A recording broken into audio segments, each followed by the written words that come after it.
Where's my button? Did I hit it too quickly for you? Nope. All right, here we go. Clap number 1 on 3. 1, 2, 3.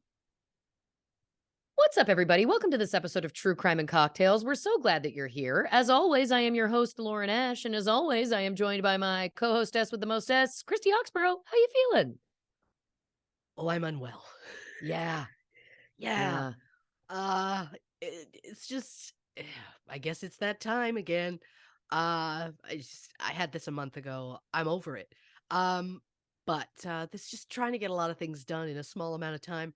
And the great news is we record a couple of episodes very close together. So if you're not happy with how I sound in this one, you won't like the next one either. That's where I'm at.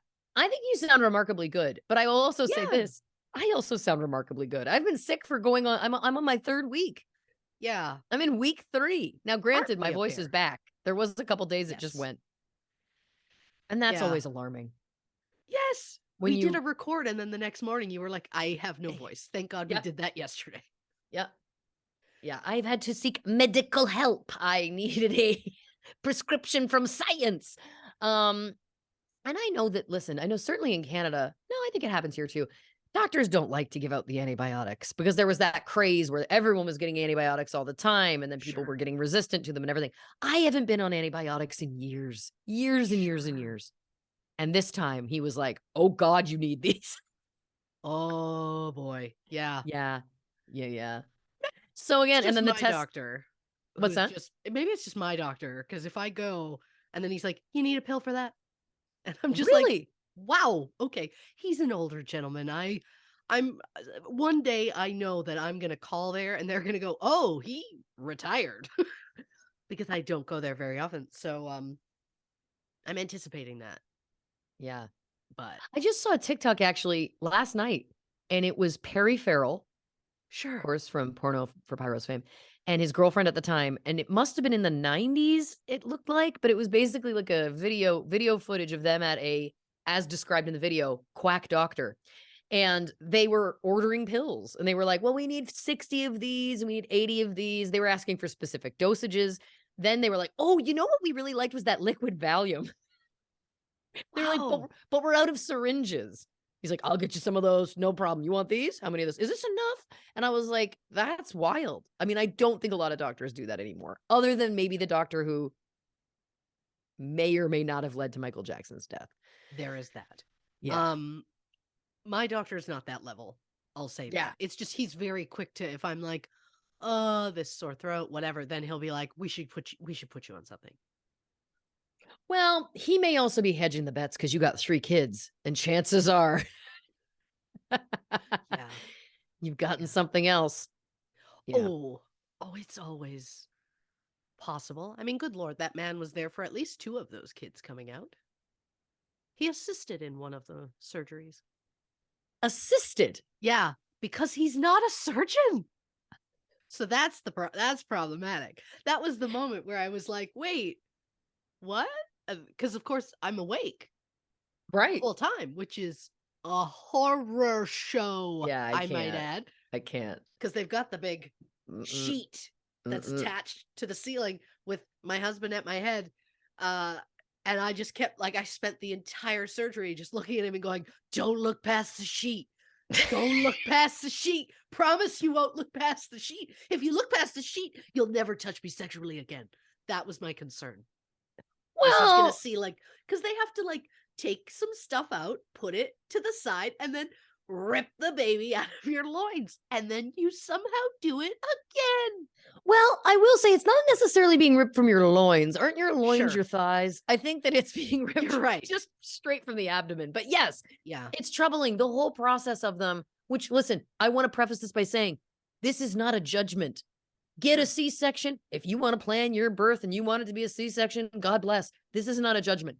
What I'll say is, it wasn't until I was far too old, like in the past couple years, that I really learned about the process of what it is. I'm the dum-dum that went, they cut the belly, baby, right there and pops out. Like, I forgot, like, human anatomy means, oh no, it's behind your other organs. Like, they have to move those.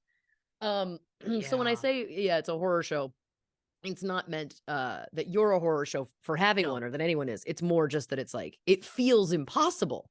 The whole process is a horror show. Yeah, like it's Especially just when all they say to you very calmly is, "You're gonna feel some pressure." pressure. Yeah. Oh, no Yeah. thanks. Thank you for that. Yeah. I I mean, can't. hey, the first one, that was an emergency. That was not planned. The second one, I went, I am never going through labor again. That was horrific. Please. Yes. You've already done it once. Cut it out of my body. It's Of fine. course. And then I went into labor 2 hours before my surgery was scheduled. So I got labor anyway. Um, Oh.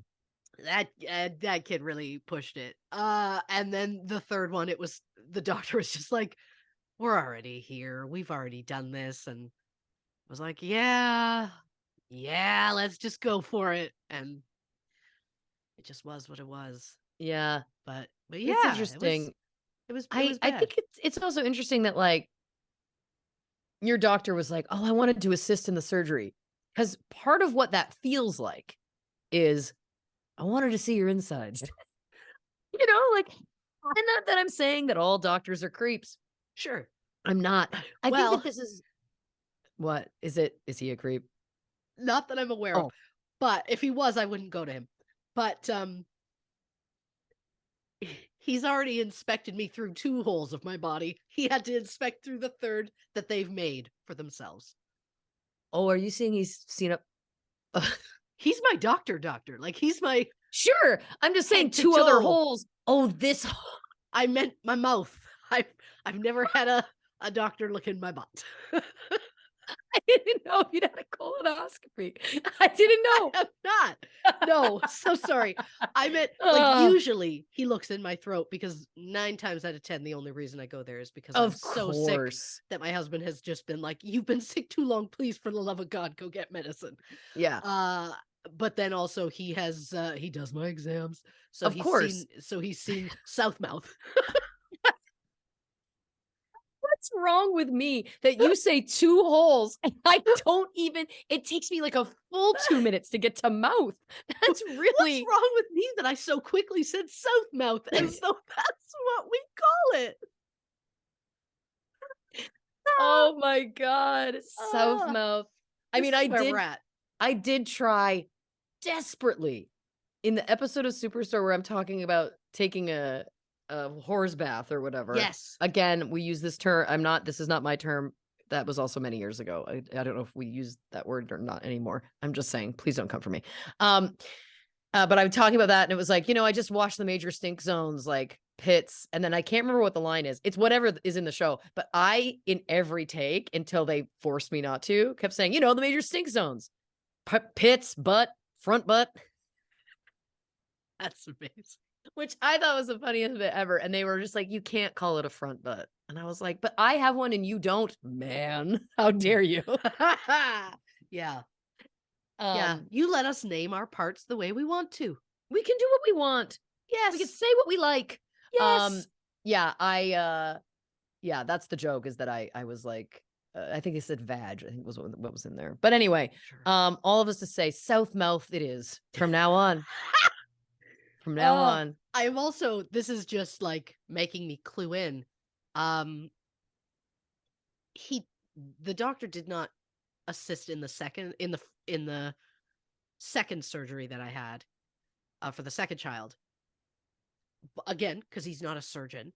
And Yeah. I assume he was doing other things.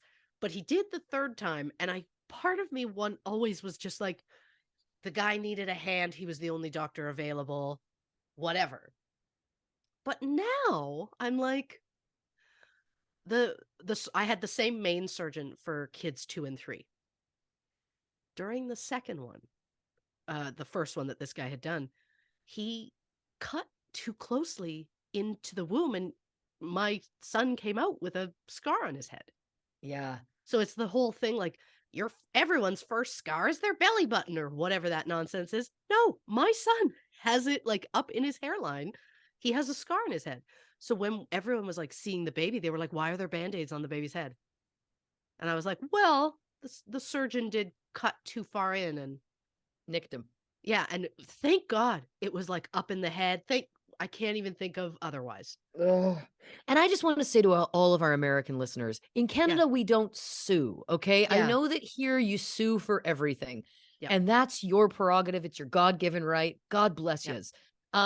It's just it's just different up there. I almost Yeah. lost an eye as a child, legitimately. We went to Mountain Cat World, Right. now defunct, and there was a box of mountain lion cubs. And I leaned down as a little toddler, leaned down, and one scratched me, and it was right at the side of my eye, like a millimeter over, and we would have been into, well, God, I would Yeah. have been booking a lot of pirate roles if I was still an actress. Um, I could have lost an eye, is my point. And then Yeah. I tell people this story. When I tell Americans this story, they're like, "Well, did your mother sue them?" And I was like, "No, we just don't. It's just not. It's not as much of a part of our culture." Which Yes. again is, not to say that suing doesn't happen, it does, but you know what I mean. It's Sure. just not as like prevalent. Yes. And Yeah. look, if it had some way disfigured my child, Of course. we probably Yes. would have been in another thing. Yes. But I was also in another world, having just gone through a very, very major surgery. But there is a part of me that is like, my doctor knows about it. It's in the files. Was he like, maybe I'll be there this time? Oh, you know Keep what? an eye That's out. So nice. that is possible. Also, for the Americans listening, I'm going to say I went into that hospital. I had that very major surgery. I had to stay probably 3, 4 days, and then went home. It didn't cost me anything. Not a dime. I did not pay for that. This is how we work Yeah. up here. Yeah. I don't have thousands and thousands of dollars of bills. So Which I'm not bragging. I'm just saying, for the point of, you may be like, how did you not sue for that? It's like, well, I also didn't have to turn around and pay him money for having done that. exactly. And that's what it also can make the difference here, where it's like if you're going to have to Yes. pay $30,000 for that surgery, then it's like, Yes. no, we're not doing that. Yeah. I'd like You're a going to have freebie, to sir. pay Yeah. Mr. Blade, or should I call you Dr. Blade? That's amazing. I do have to give a shout out to friend of the podcast, Leslie Seiler. We were doing an improv scene once. This was years ago. It's stuck with me forever. Mhm. And we were playing doctors in the scene, and it was like, somebody was like, "What's your name?" And she was like, "Dr. So and so, but I prefer Blade." And it just slayed me. Like it broke me on stage. It was like the concept of a surgeon insisting on being called Blade just really made me laugh. I like that a Um, lot. I wonder yeah, if that surgeon was a surgeon or just helping out. Again, I need to believe he was just looking out for me. that's nice. That It's second, nice. the surgeon did at my last appointment with him be like, well, I guess we'll be seeing ya. And I went, no. He's specifically like, this is what he does, is deals with babies and taking them out of your body. He knew it was my last one. He tied things up in there while he was in to make sure I'd never do it again. My choice, wasn't his choice. Yep. But it was like, sir, you know, we're done Yeah. here. You're lucky I came back. We didn't have choices. Yeah. But to be clear, you can choose your doctor in Canada, because there's a lot Yes. of incorrect misinformation in the States that it's like, well, you don't get to choose your doctor. No. It's far more nuanced than that, because it can do with town size. It can do with a bunch of other things that Yes. you may not have access to more options, as opposed Correct. to you just get told that this is your doctor and that's it. It doesn't work Oh that yeah, way. you absolutely pick. I'm not sure how I ended up with the one that's my regular doctor. I don't know. He seemed nice, I guess, at the time when I first met him, and then I was like, I guess this is who we're using. Yeah. And then the surgeon, he was the only one that we could get for that specific time frame. And you know what? Third kid came out pristine. So There you there you go. go. And look, it was one of those, it could happen to anybody. I just feel like the baby was way closer than he realized or whatever, but Yeah. the child doesn't know it, but if you ever ask him, it's like a war injury. He's always like, he brings it up in the way of like, oh, like my scar. And I'm like, will you stop it? Nobody knows it's there. He has like a little cowlick in his hair. So you'd think that's where it is. No, it's on the other side. It's hidden in his hair. You Yeah, you'd cannot see never it. know it. You'd never never know know it. it. But he always says it with that tone of my scar. Like as though he remembers and he's seen things. He does not remember. I asked him Well, from stuff from last week. He doesn't remember. God bless it. I know. That reminds me though, I did date somebody once who had a really large scar down his whole face. Right. And I never asked because why would you? I don't know. For me, I'm just like, if he wants to tell me at some point, I'm sure he He'll will. tell you. Of He'll tell course. me, but like, it's no big deal. Whatever. But it was significant. Turns out, forceps. He was much older than me. And they were pulling babies out that way. And yeah. Oh, then you sue. That's a sue. Oh yeah, and in Canada we would sue. We would sue over a complete facial deformity. Absolutely, Yeah. absolutely. Oh boy. But I just want to. what I like just- is how horrifying we have made any pregnant person right now that's like, I need. Oh, they've I'm- skipped ahead. Yeah. They've skipped ahead. Look. They've skipped they're ahead. They're out. like, let's get past this. Let's get to the case. We're not. Yeah. The kids are all out. They're all healthy and just fine. Yeah. I still have some traumas, but that's the point of motherhood, is to have, your Have own that traumas. anywhere. I also just Yeah. want to say I clearly have traumas because when you said my doctor just showed up at the third one, you went on to later explain, I think he was maybe kind of wanting to just be present because there had been an issue the second time. Where do I go? Oh, he wanted to see your insides. What's wrong with me? And then I was like, why wouldn't he? He's already seen every part of me. Like, gross. Like, he's already seen me from the inside. I don't know how hot he finds a liver. Like, I don't know. I don't know if he saw my liver. I don't know. All I know is I could feel the sensation of things being moved out of my body, like someone fiddling with a pound of ground beef. You know what I mean? It's been a while since I've like gotten to tears from crying from laughing on this show. I think it's just like what a couple of creeps. Yeah. He clearly wants to see her standing. You see every other part. Oh my god! It just really tickled me. He is We've crossed over into like weirdos. Oh, we 100% are. He's like a very sweet elderly gentleman in his 60s, very religious. So is Hannibal Lecter. Actually, I can't speak to the religion, but anyway. Well, I will say Hannibal Lecter, to the best of my knowledge, has not seen my south mouth.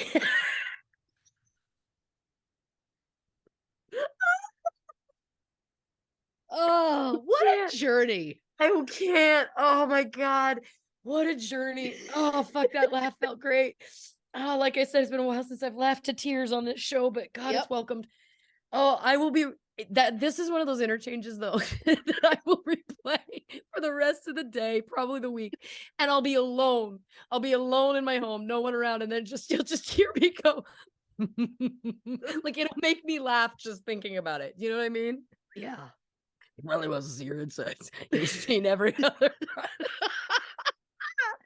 Yeah, look, Just the creep cousins. Oh, that'll be the name of our next podcast. Creepy cousins. I Creep also cousins. I know you don't want to hear this. Yeah. I wouldn't hate a shirt that said just a couple of creeps. Just a couple of creeps. Oh, I can do that. I can do that. With just a picture of us. I'd like But it to also know has to be- when did we turn?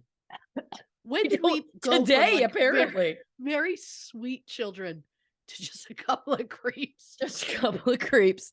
Well, I am almost 40, so maybe that has something to do with it. Maybe Oh my once God. we cross over. But I also 40 want you to is know the tipping point. on this shirt, it's not going to be a couple of creeps. It's going to be couple of. I thought you were going Just couple O apostrophe. Oh, a couple of creeps. Like that works too. Couple But o' for me, I creeps. hear it as just a couple of creeps. Yes. COUPLA. You know what I mean? Yeah. Yeah, I like that. Couple of creeps. Oh, fuck. That was delicious. Okay. Well, look, let's get into it. We can't top it. And also, maybe stand down. We've already gotten to like, we had said something in the first 5 minutes that in my mind, I was like, oh my God, we've gotten so quickly to something so Mhm. extreme. I don't even remember what it was now because it's been completely steamrolled for me by the last interchange. Again, getting into graphic detail about cesarean from there on out. May I Oh, point out, last episode, it took 6 minutes and 37 seconds on my timer for you to ask which McDonald's land character would I have sex with. So apparently, like 5 minutes is our. Once we hit that, then it's just who knows what's gonna happen. bets are off. Yeah. All bets are off. I Yeah. think that proves that I've been creep adjacent at least for some time. Because I think maybe my transition into creep probably started when I asked you about which of the Muppets you date in earnest. You know what? That was a baby step. That was a toe in It the creep was. water. Creep Creek. Creep Creek. Creep Creek. That sounds like, Come take a ride on Creep Creek. oh my God, we need our own amusement park. That's really Instead of oh, Jungle yeah. Cruise, it's the Creep Creek. Creep Creek. And it's like it can be one of those boat rides like Splash Mountain. Yes, But except each there will of the be vignettes before we get there is something real creepy, but not spooky creepy, but just creepy. Like it's like a doctor watching a surgery and just jerking it. I had a different concept for Creep Creek where I just thought as you're chugging along in the boat, suddenly pictures would pop up of like famous people and you won't get to go beyond it until you say smash or pass. This is a better, probably more sustainable idea. It's a slightly more family friendly park than your idea. Slightly. But it's an important step. But I also just want Oh. you to know the only things you can eat in that park, there are either McDonald's or 7-Elevens. Nothing else. Hope you enjoy. I'll take what's the South Mouth? It's gonna be a bowl of clams. It's just a bowl of clams. No one orders it. It's never ordered. We got an order for a South Mouth. Get the clams. It's just a sack of clams. Oh, this, you know what? I don't know if it's the time of day. Again, I'm Ugh. trying to blame the time of day. Always. I don't know if it's we recorded stuff yesterday, so we're like mentally in another place or what it is, but I think we've hit magic. Honestly, I agree. And never in my life did I think the magic would come when I would say the words, a doctor's watching his surgery, just jerking it. But here we are. But what's amazing also is that, and listen, we'll get into it 2 seconds, but just for context. Yeah. We are in a stretch of like, we have to bank some episodes because our schedules are cuckoo bananas. Yep. In February and March, actually. So we've got to get ahead, Yep. is the point. So we're on day 2 of 3. So, Yep. dear listeners, if you aren't convinced, make sure to check out next week's episode because it's going to be recorded 24 hours or 36 hours after this. So if we thought this was nutty, not to set it up, but I don't even know what's going to come out tomorrow. I have concerns because I'm also still writing that one. That one, this has been a challenge. And the true joke is it's us trying to get ahead, but we're not getting ahead. But it's trying to do 3 full episodes in 2 weeks. Yeah. Plus we're recording our bonus episodes for Patreon. So yeah. But I do feel like I just need to tease very quickly. Yeah. For our patrons. I had prepared, let's take a step back. I had compiled some information for a last call episode. Yeah. But I was like, I don't physically have time. Like every minute of the next 10 days, no, 2 weeks, every minute is accounted for. And I'm not being dramatic. Like it literally is like I slotted in absolutely everything that I'm doing. I just don't have time, but we'll need to record that episode. So yesterday I was talking to Christy and I was like, look, there's no other choice. I have to get blind drunk and explain a documentary to you. That way there's less prep for me. I just have to start drinking an hour before and get raging drunk. Um, an homage basically to like Drunk History, essentially, which was a fabulous show. So anyway, that's just a little teaser for people on Patreon. And for those who are on the fence, if you'd like to hear this creep get super fucking trashed and then explain a documentary to that creep over there, patreon.com/truecrimecocktails. I can't think of a better ad. I like that you're trying to entice them over by being like, we are creeps. Go on over. And you know the song that plays, obviously, on Creep Creek. Creep Creep. I was going to say, it's just a loop of Creep by Radiohead and Creep by TLC. But I like the idea of an original called Creep Creep. I know a man named Larry Bird who I'm sure would be happy to write Creep Creep. Speaking of creeps. Oh, God. Oh, is that when the transition started for us? When we made up alter egos that are the biggest creeps. Oh my God, they're what made us feel like it was okay to bring it in public. Yeah. Even though we aren't wearing the mustaches. costumes, the mustaches. Oh my God, did the glue somehow from those mustaches absorb into our bodies? And we're like, yeah, we're just creeps all the time now. Yeah. Behind the mustache. The True Crime and Cocktails story, it fell apart. It doesn't matter. Listen, my lungs hurt. That was a gift in my life. And if you are one of the people who skipped this, what a disservice to you. Anyway, today we're talking, it's a twofer. It's a 2-for-1. Yeah. We're talking Dorothy Arnold and Ambrose Small. I know absolutely no context on this, and I cannot wait. Always a pleasure. Gonna give you some background now. Dorothy Arnold. You're doing great. You know, most podcasts would edit that out. Yep. And you know what we say? You get it raw.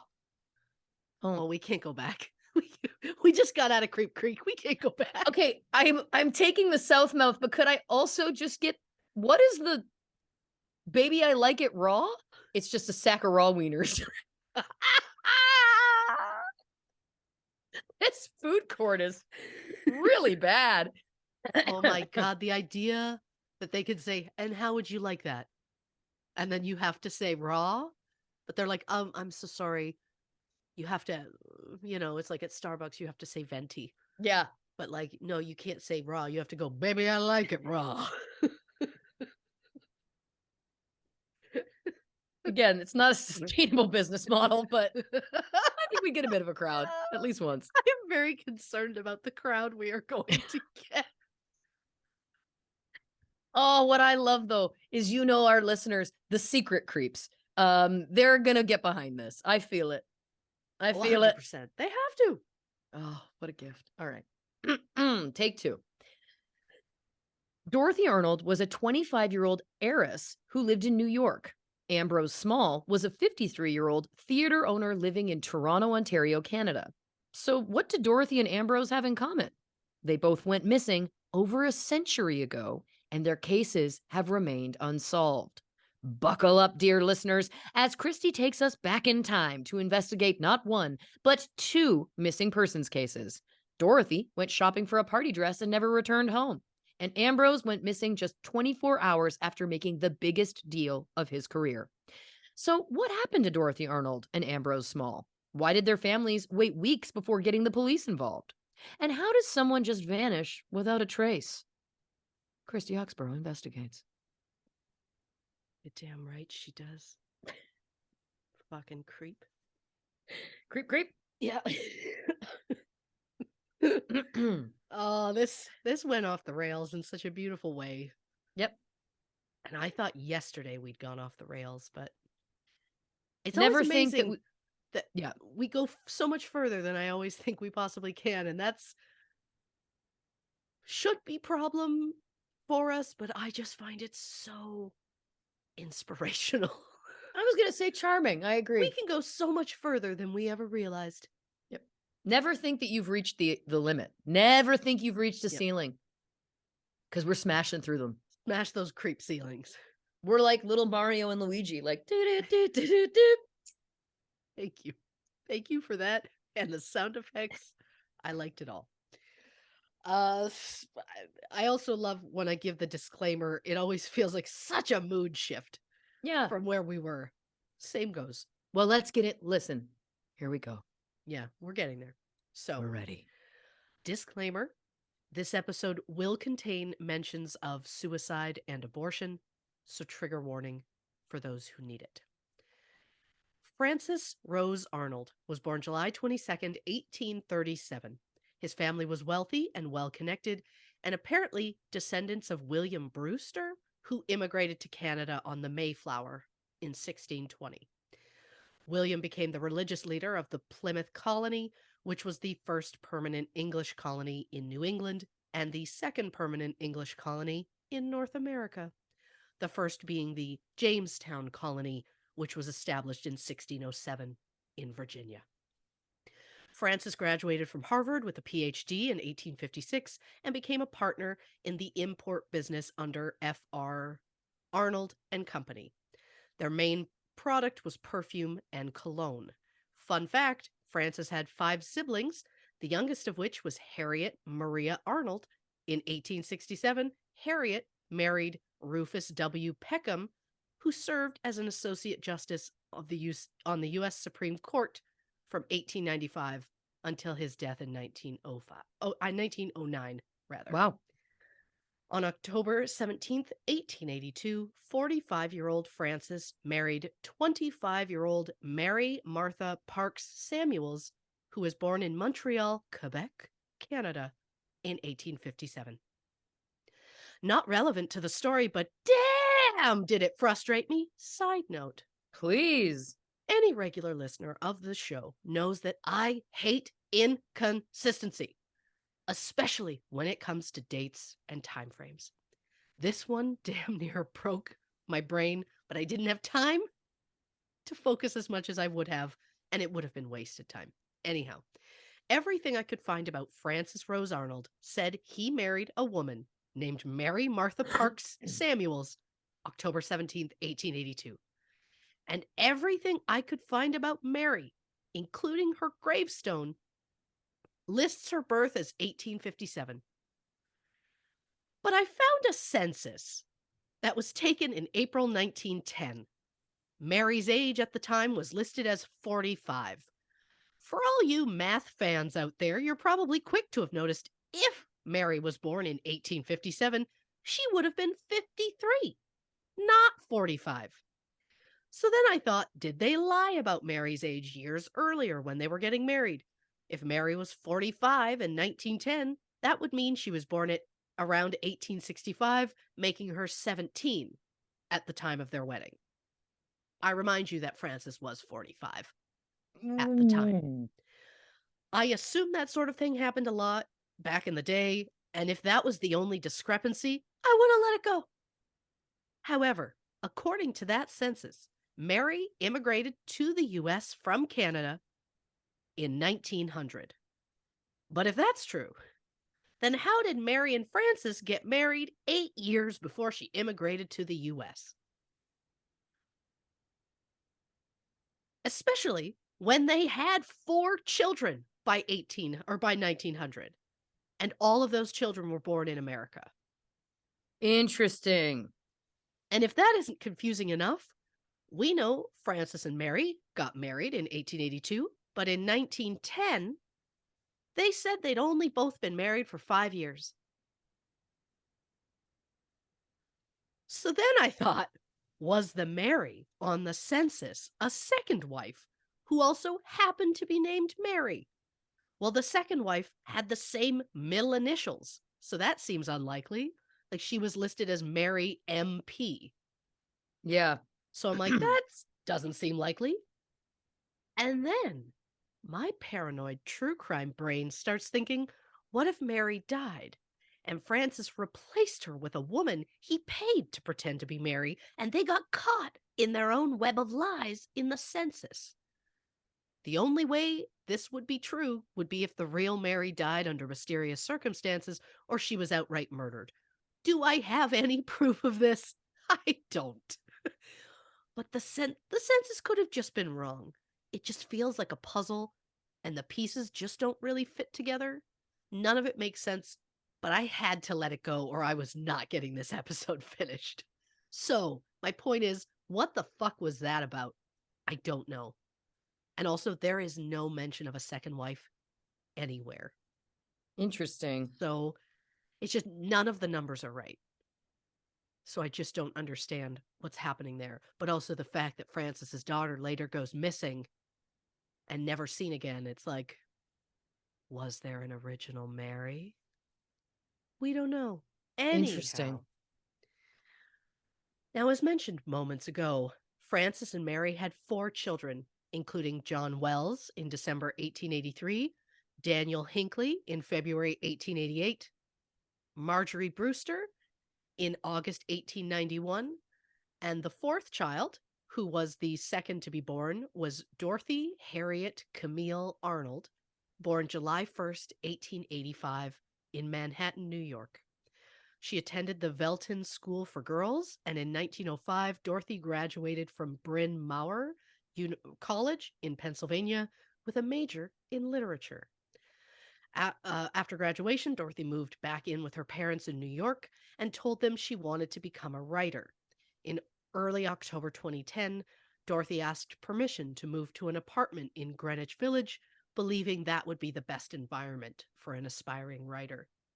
However, Dorothy's father refused and told her, quote, "A good writer can write anywhere." So Dorothy decided to give it a shot, and she wrote a short story called Poinsettia Flames, which she submitted to McClure's, an American monthly periodical that ran from 1893 to 1929. Dorothy told her family about the submission, and they all just chose to tease her mercilessly about it. And when McClure's rejected Dorothy's story, her family's teasing only increased. Dorothy's sister Marjorie was set to have a coming out party on December 17th. So at 11 a.m. on December 12th, 1910, Dorothy informed her mother she was going shopping for a dress for the occasion. Mary offered to go with her, but Dorothy said, quote, "No, mother, don't bother. You don't feel just right, and it's no use going to the trouble. I mightn't see a thing. If I do, I will phone you." Dorothy left the Upper East Side home that she shared with her parents at 108 East 79th Street and walked 20 blocks to the Park and Tilford candy shop. There she bought a half-pound box of chocolates, which she charged to her family's account. She left around noon and walked another 32 blocks to 27th Street, where she stopped at Brentano's bookstore on the corner of 27th and 5th Avenue. She flipped through books in the new fiction section before purchasing a copy of An Engaged Girl's Sketches by Emily Calvin Blake. Dorothy charged the book to her family's account and left. Outside the bookstore, Dorothy ran into an acquaintance named Gladys King. The women chatted for a few moments, during which Gladys gave Dorothy her note of acceptance to Marjorie's party. Dorothy may have mentioned walking through Central Park before heading home. Gladys excused herself, saying she was meeting her mother for lunch, and she was already late, as it was now 2 p.m. The women said their goodbyes, and Gladys said she got to the far corner of 27th Street, and she turned and waved back at Dorothy. And that is the last known time that Dorothy Arnold has been seen since. She was just 25 at the time of her disappearance. Dorothy was described as a Caucasian female, 5'4", 140 pounds, with brown hair and blue-gray eyes. She was last seen wearing a navy blue tailor-made suit with a ruffled neck piece, a long blue coat, black velvet hat, and tan gloves. Dorothy also had lapis lazuli. Is that how you say that? Drop earrings with a matching hat pin and a gold ring on her left index finger and a carved barrette. She was also carrying a black muff made of fox fur. When Dorothy didn't arrive home for supper, her family was concerned, as it was unlike Dorothy not to contact them if she wouldn't be home. They called some of Dorothy's friends, but no one had seen her. On each call, the family requested the friends not tell anyone that Dorothy was missing. When Elsie Henry called back around midnight looking for any news of Dorothy, Mary Arnold told Elsie, quote, "Yes, she's here." But when Elsie asked to speak to Dorothy, Mary said, quote, "She had a headache and went right to bed." I remind you that Dorothy has not been seen since that day. So for reasons we may never know, Mary Arnold just lied about Dorothy's return. Or did Dorothy return and then mysteriously vanish again before anyone outside of her family saw her? I don't know. The following day, Dorothy's older brother John contacted his friend John S. Keith, who was a junior partner at the law firm Garvin K. Armstrong. To spare any confusion between Dorothy's brother John and this lawyer named John, I'm just going to refer to that lawyer as Keith by his surname. Just seems easier. So Keith was summoned to the Arnold's house and asked to investigate Dorothy's disappearance. And I know what you're thinking. Why on earth didn't they call the police? Well, apparently, Frances was hoping to avoid any bad publicity. And while I know that it was a different time and well-to-do families were often very private about their affairs, in the end, Francis was more concerned about protecting his own reputation than he was about finding his daughter. And some may ask, since Keith was a lawyer and not an investigator, why on earth would he take on this case that he is not qualified for? The answer is likely he hoped that doing a favor for Frances Arnold would lead to Frances becoming a client, and for a young lawyer starting out, to have an incredibly wealthy man as your client wouldn't be the worst thing. So Keith spent weeks. He searched hospitals, jails, and morgues throughout New York, Philadelphia, and Boston, as those were the cities that Dorothy was deemed most likely to be. Keith even had to look at unidentified female bodies in the hopes of finding Dorothy, but he never got any sort of lead. But the first thing Keith did was search Dorothy's room. He noticed a pile of papers smoldering in the fireplace. The family claimed that Dorothy must have burned her latest manuscript after it was rejected.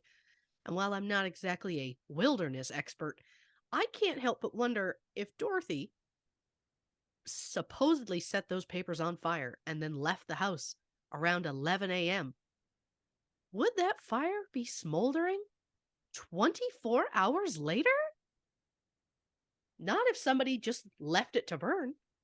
If someone had been poking at it or something, maybe. Adding more to it, maybe. But just, I feel like it wouldn't still be going. So in Dorothy's desk drawer, Keith found a pile of personal letters, some with European postmarks, all from a man named George Griscom Jr., known simply as Junior. Junior was a 42-year-old engineer who lived in Pittsburgh, Pennsylvania, with his elderly parents. Dorothy and Junior met while she was attending college in Pennsylvania. They had continued to see each other after Dorothy had graduated, but when her parents learned about it, they said that it was an unsuitable relationship, and Dorothy was forbidden from seeing him again. Frances later said, quote, "It is not true that I objected to her having men call at the house.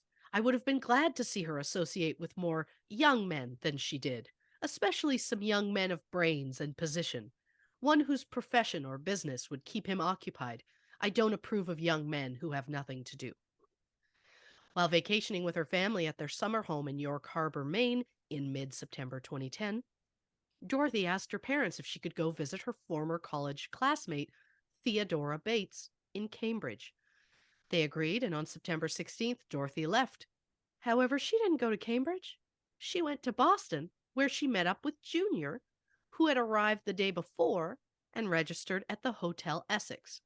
On the day that Dorothy arrived, Junior had registered a room for her at the Hotel Lenox. The couple were seen together over the course of a week, and on September 22nd, Dorothy visited a pawn shop and was given $60 for some jewelry that was worth roughly $500. She even gave her real name and address for their records.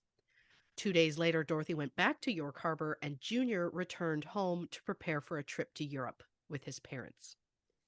Just before Thanksgiving, Dorothy went to actually visit Theodora Bates, who was teaching in Washington, D.C. at the time. She arrived Wednesday night.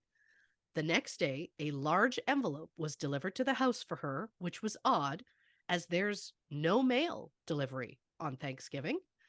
Theodora believed it was a rejected manuscript for Dorothy's second short story, Lotus Leaves. Dorothy didn't open it, she simply tossed it aside. The next morning, Dorothy came downstairs saying she was leaving.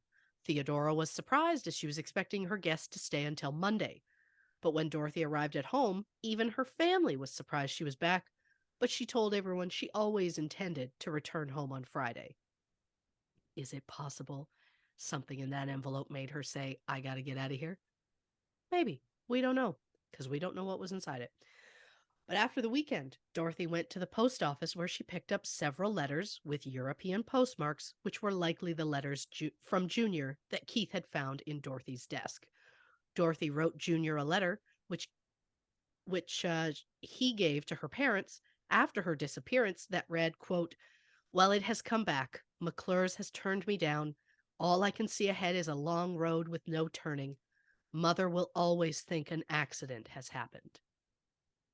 Weeks into Dorothy's disappearance, her family still hadn't heard a thing, and Keith was struggling to find any clues. So Keith suggested that the Arnolds hire the Pinkerton Detective Agency, who immediately sent out a description of Dorothy to police departments across the country on January 22nd, 1911, 6 weeks after Dorothy was last seen. The detectives also encouraged Francis to hold a press conference about his daughter, so on January 26th, Francis called a group of reporters to his office where he offered a $1,000 reward for any information leading to Dorothy's return. That would be equivalent to about $32,000 in 2023. Francis said, quote, "It would be bad enough if the daughter I loved so well were lying beside her grandmother in Greenwood Cemetery, but this suspense and uncertainty are 1,000 times worse." But the odd thing about the press conference was that Francis outright admitted he believed his daughter was dead. And not only that, but Francis also believed the murderer had dumped Dorothy's body in the Central Park Reservoir. Quote from Francis, "Assuming that she walked up home through Central Park, she could have taken the lonely walk along the reservoir. There, because of the laxity of police supervision over the park, I believe it's quite possible she might have been murdered and her body thrown into the lake or the reservoir. Atrocious things do happen, though there seems to be no justification for them." So did he know more about her disappearance than he was admitting to? When the media finally learned of Dorothy's disappearance, they immediately tried to hunt down Junior, who was in Europe at the time with his parents. They discovered in early January a young man and a heavily veiled woman had been seen visiting with Junior. They stayed for over 2 hours and left with a bunch of letters. The young man, it turns out, was Dorothy's older brother, 27-year-old John, and the veiled woman was Dorothy's mother, Mary. John returned home prior to the press conference where Francis said that Mary had suffered from bad health, which was made so much worse by their daughter's disappearance. Francis said Mary had gone to stay at a rest home in New Jersey to escape the anxious hours of waiting. The reporters were asked to not search for her. And surprisingly, they respected that and didn't look for Mary at all. But in reality, Mary was in Europe searching for her daughter. Junior and his parents returned to the U.S. in February. Junior then placed ads in personal columns in New York newspapers begging Dorothy to reach out to him. He never received a response. Tips came in claiming that Dorothy could be a well-to-do lady who showed up in a Boston hospital suffering from amnesia, or that she might be the woman who was seen selling shoe polish in Chicago or sending telegrams in Virginia. A nurse suggested that Dorothy might be a wealthy woman who was found in a Philadelphia sanitarium. Every lead was searched. No sign of Dorothy was ever found. On February 6th, less than 2 weeks after the press conference, Frances received a postcard that simply read, "I am safe." It was postmarked from New York and appeared to be signed by Dorothy. However, it also could have been some sort of prank, as Dorothy's handwriting was published in the newspapers along with photos and details of her disappearance. By April 1921, the Arnolds had spent over $100,000 to find their daughter. That is equivalent to $1.6 million in 2023. But despite the money, the case had gone cold. Then in December of that year, Captain John Ayers, who was the head of the Missing Persons Bureau in the NYPD, held a press conference at a high school where he was quoted as saying, quote, "All that I can say is that it has been solved by the department. Dorothy Arnold is no longer listed as a missing person." The next day, Captain Ayers denied having said that and even claimed he was misquoted. Frances Arnold died in 1922, although his obituary claimed it happened in 1924. Again, the dates with this family will be the death of me. Frances's obituary stated, quote, "He was the father of Dorothy Arnold, who mysteriously disappeared the afternoon of December 12, 1910. No indication of her fate ever being secured by her family, despite a worldwide search that never eased. Mr. Arnold entered vigorously into the efforts to discover the whereabouts of his daughter, but when theory after theory proved unavailing, he gradually gave up hope and retired to a life of seclusion." Mary Arnold died in 1928. Both Frances and Mary left wills which stated, and I quote, "I have made no provision for my beloved daughter, Dorothy Arnold, as I am satisfied she is not alive." Wow. Yeah. In the summer of 1935, police said they were working on a tip that Dorothy had been seen near Fifth Avenue and 53rd Street. Officers were sent to the location and searched the area for hours but came up empty. I assume it was a prank because I find it very unlikely that someone would recognize Dorothy 25 years after her disappearance. So, what do we think happened to Dorothy Arnold? Well, I'm sure there are numerous theories we could come up with, but I'm going to present you with 6. Theory 1, Dorothy ran off to start a new life. And no, I don't think her new life included Junior. Junior's mother died in 1918, followed by his father in 1920. Junior died in March of 1938, having never married. And yes, it's possible that Junior and Dorothy could live together without officially getting married, but Junior didn't move from where he was living at the time or go into hiding or anything to help keep up Dorothy's ruse. So I think if Dorothy did purposely vanish that day, I don't think Junior was involved in any way. But I do think it's possible that Dorothy voluntarily disappeared. We know she was carrying cash. The day before her disappearance, Dorothy withdrew $36 from the bank before going to lunch and a movie with her friends. She was then given her weekly $25 allowance.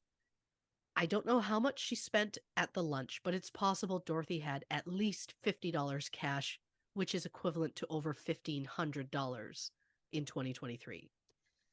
And despite having this cash on her, when she bought the chocolates and the book, she charged both of those to her family account. Plus, we know that Dorothy had previously pawned jewelry for cash, so it's more than possible she would do it again, increasing the amount that she took with her on the run.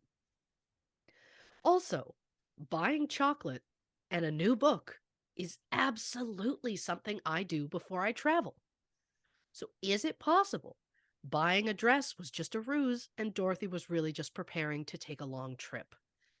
One other curious thing is that a riverfront merchant claimed that a mysterious young woman of apparent refinement gave him jewelry in exchange for clothes to disguise herself as a man, which might explain why no one matching Dorothy's description was ever seen on a boat or a train leaving the area at the time.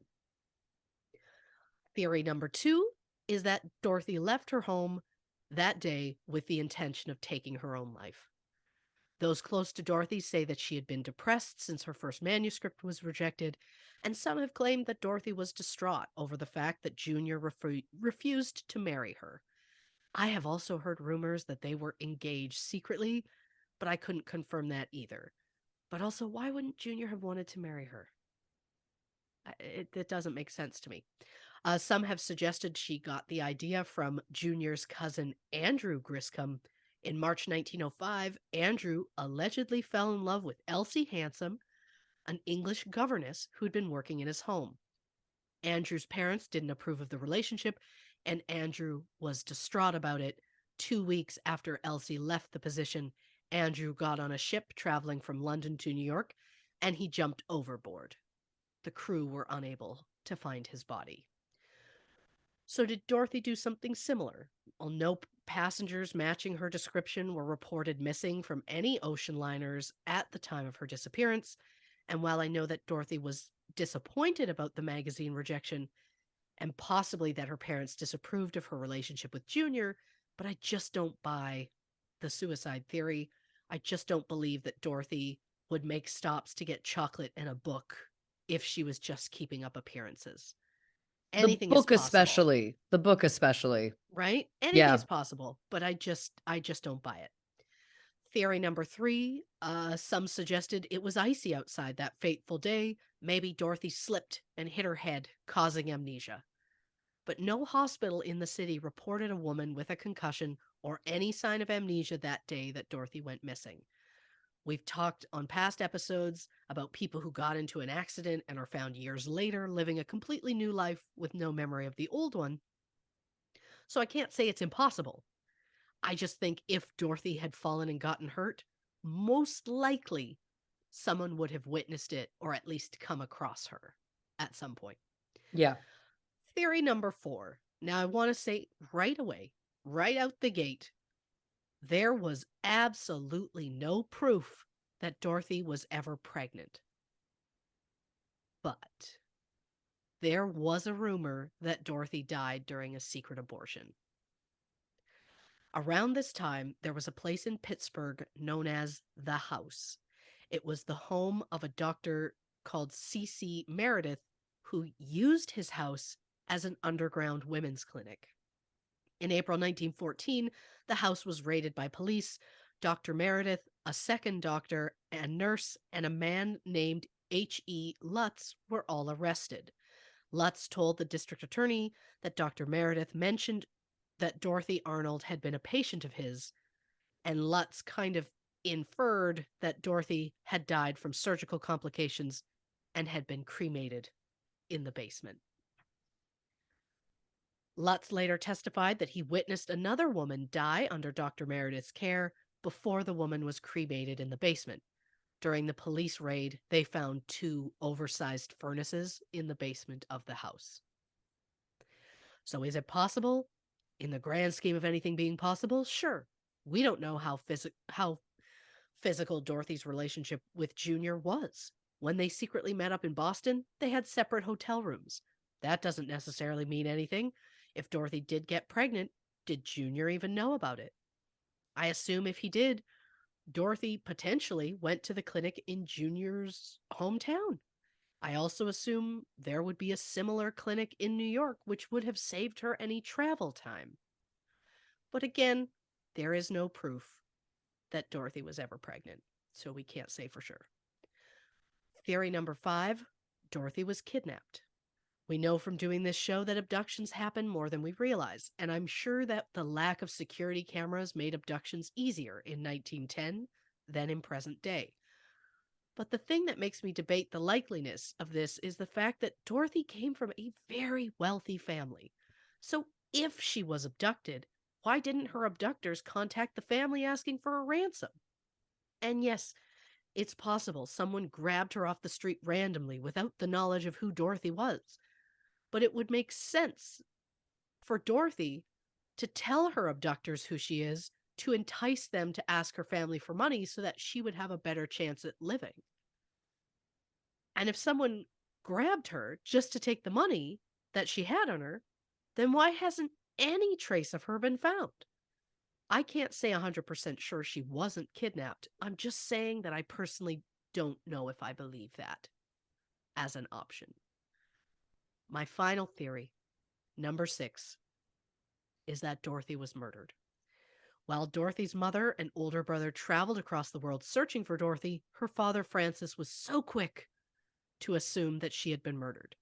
At that press conference on January 26, 1911, Francis said, quote, "I am firmly convinced my daughter has been killed, and I will spend every dollar I have in the world to avenge her death."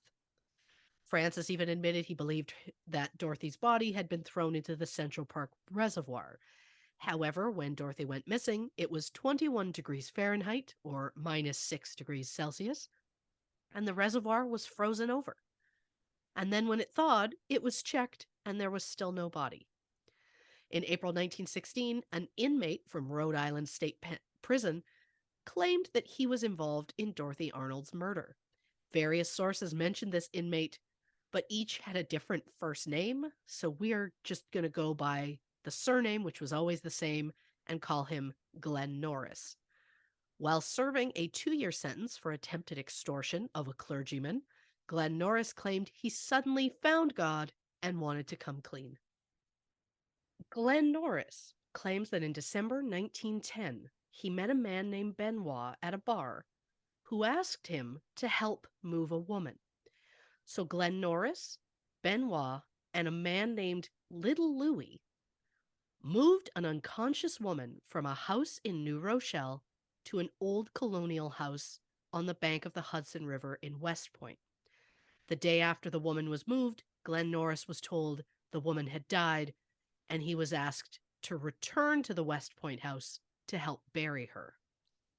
Glenn Norris described the woman's outfit as a blue skirt, shoulder wrap, earrings, and a ring on the left index finger. These were all details that were mentioned when Dorothy's disappearance was mentioned in the newspapers. Glenn Norris claims that when he arrived at the house, he and Louie dug a grave in the cellar and the woman was placed inside. He also claims he was paid $250 for his help. On April 21st, 1916, investigators searched the house in West Point that matched Glenn Norris's description and excavated the cellar, but no body and no sign of Dorothy was ever found. Police determined that Glenn Norris had lied, and he was left to serve the remaining 18 months of his sentence. A year after he got out, he was imprisoned again for trying to extort money from the president of a glass company. So, learned nothing, I guess.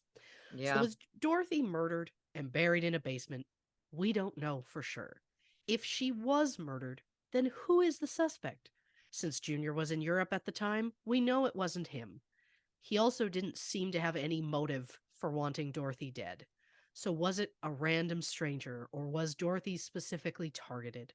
Or was it simply a robbery gone wrong? If that's the case, I am surprised the suspects bothered to hide her body as well as they had. It's been over 112 years since Dorothy Arnold's disappearance, and as of February 2023, no sign of her has ever been found. And while it may be naive of me, my hope is that Dorothy walked away from her unsupportive family, changed her name, and happily lived her remaining years writing and dating anyone she damn well pleased. Absolutely. I would love to see that for her. Yes. Well, listen, I have lots of thoughts and my Yeah. own theory I've built. I like So that. let's take a quick break, hit the can, grab a drink, and we're going to be right back with more about the Dorothy Arnold case on this episode of True Crime and Cocktails. Okay, clap 3 already. 1, 2, 3.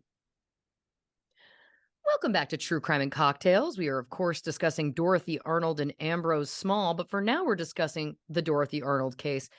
And I've got a couple of theories here and a little bit of batshit nonsense to talk about, too. I realized as you were giving the trigger warning, I was like, should we insert a trigger warning off the top of this episode that says this episode contains mentions of masturbating doctors and Southmouths?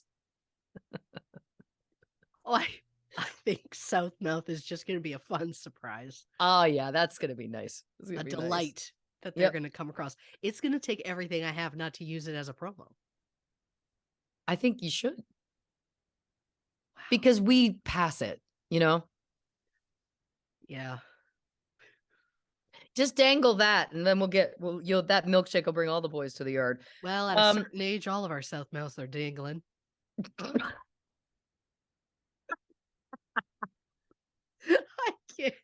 I can't. I set it up. Just a couple of creeps. Okay. Well, you'll also love this. You were like, Yeah. oh, I hate inconsistencies and I didn't have the time to spend on this. Yet she pulls out information that she pulled from the 1910 census. How dare you say that you didn't do due diligence? And I just wrote 1910 census, you minx. Yeah, look. It's when I came across the census that I was like, well, this doesn't make sense. And that sent me down a spiral of what's going on. I question everything, I think, because of this job. But I would have maybe let it go if there wasn't this huge disappearance that had happened in their family. So then I'm like, of course. Where's the real Mary? Of course. Could be the same person. I just won't. I have 3 more jokey comments, and then I get into the serious stuff. Sure. The first was, you said Francis and Mary, including John, and my ADHD brain today, I don't know why. In my brain, I went, Mayer. Like, I was like, as though John Mayer was alive in the early 1900s. No, you said John Wells. Is he a vampire? Well, think about it. Yeah. Dorothy was born on July 1st, Canada Day, for anyone not from Canada. Then I thought you might have said 2010, and I was going to ask you in the moment, but I was like, did you misspeak? Did you mean to say 1910? And then I went, Lauren, your ears, your brain is on fire. Don't think that she misspoke. It's probably you misheard. It's more than possible that I misspoke. Nope. When you said she walked to a candy store and then to a bookstore, I was like, is she Belle? Beauty and the Beast? Okay, now we get into the real stuff. Okay, so we know there's tension in the family about her writing and that they don't support it. They also don't support who she's dating. A lot of tension in the family. Sure. And I know that some may say, well, could that be leading her to taking her own life? In theory, sure. But what if this was the other way around? Because to me, it's odd that her mom was lying to people about her being home. And either, like you were saying, she actually did make it back home and then something happened, or she was already dead at home and mom was covering. Sure. Go with me on this theory. She went to pick up a party dress, but we know that she bought candy and a book. Yeah. We don't know that she went to a store for a dress. She also charged those to the home account, right? The family account. It is more than possible that after she left those stores, one or both of those shop owners called the house to say, FYI, do you approve this? Right. After the first one, they might have been a little irritated. After the second one, parents are getting pissed. Again, this is just a theory that I've concocted. Parents are getting pissed. Let's say she went to both those stores and did come home. Okay. They're mad. Okay. Let's also say, skipping ahead for a second, we know that a pile of papers was burning in the fireplace in her room 24 hours later. Yeah. Is it possible that while she was gone, a manuscript that she had submitted somewhere got returned, or she got rejected from something else or something, whatever? Is it possible that while she was gone, either that or snooping, the parents come across something she's written and it's autobiographical and it's painting them in a bad light? Is it possible that she comes home, they're pissed that she hasn't done what she said she was going to do? She bought candy and a book instead of getting a dress. They've also found this writing that paints them in a bad light. Do they get into some sort of argument which escalates quickly?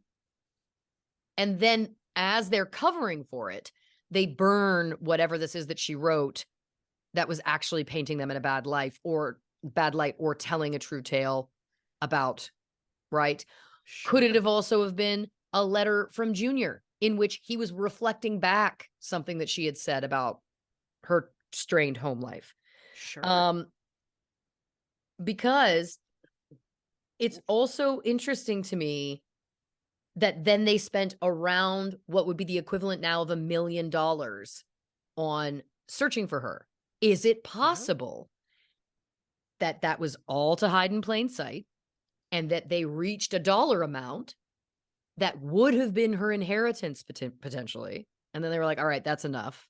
And then that's why they obviously didn't allot money to her because they know she's dead. They've already made it Right? look like they cared. They spent her inheritance to keep up the ruse. Sure. Because it's abnormal for families to typically give up hope as quickly as they did. Oh, And I he did understand that immediately. they may have Yeah. been pragmatic or whatever, but like it's a little odd. You don't see that quite that often. But it's like, oh, we just assume she's dead. Like that doesn't really, it's just not typical. Right? Um, I also think it's interesting that she sent the letter to Junior saying her mom would always think it was an accident, kind of implying that maybe she was going to either fake her death or take her own life. Sure. The other thing I thought about that, switching theories for a second, was if she ran off to start a new life, part of that may have been covering her tracks with Junior too. She sends him a letter saying like, "Oh, I'm so despondent. Everyone's going to think mom's going to think it was an Sure. accident, but I'm going to take my life," in which case she was just planting that seed with him so that she could run away and start a new life.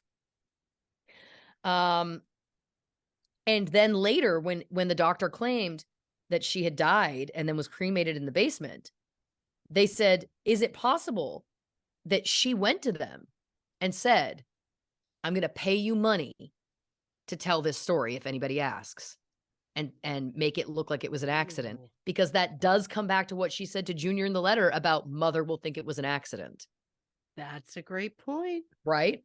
So is it possible that she paid them ahead of time to tell the story? She's like, "Don't go public right away, but if they come to you, tell them this."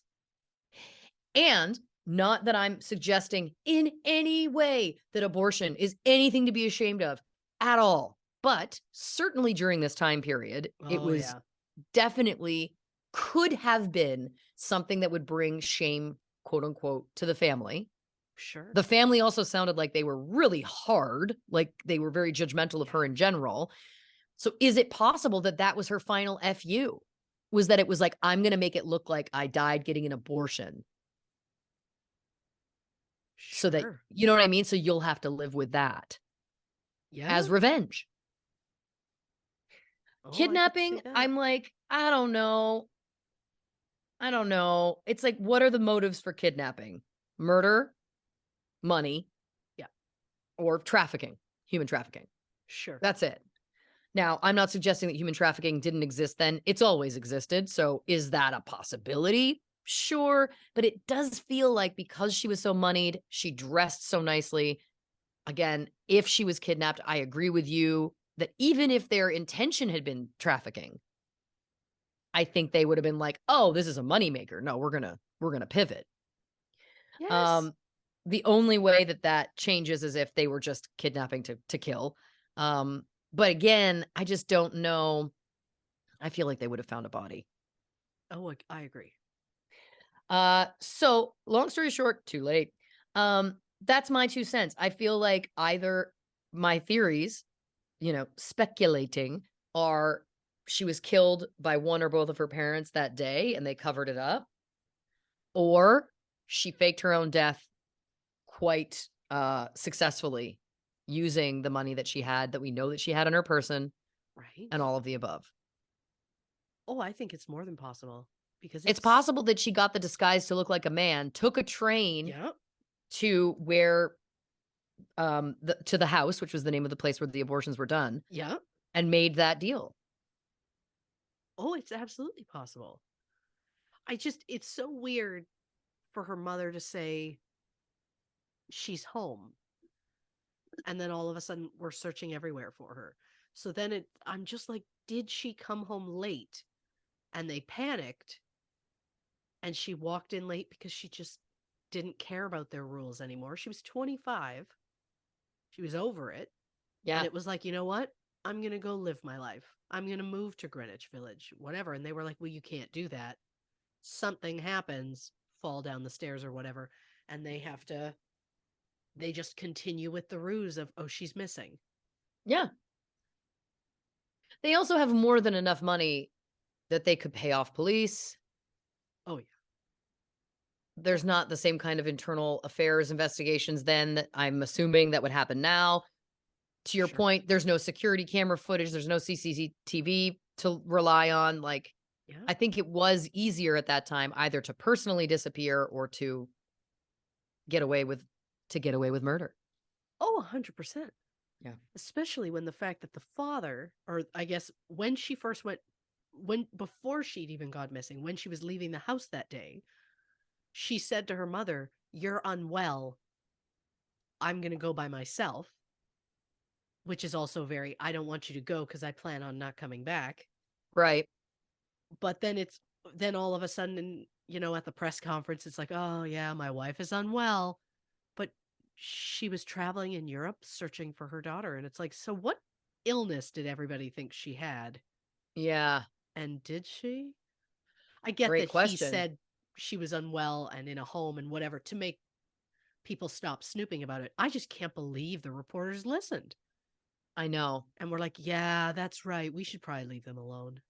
You know what would be amazing is if she went on to be a famous writer, and we don't know. I know. That we've all been reading her works for years and had no idea it was actually her. She changed her name, or potentially what I would have suggested was use a male's name. At 'Cause that she'll point get in further time, back then. yes. Yeah.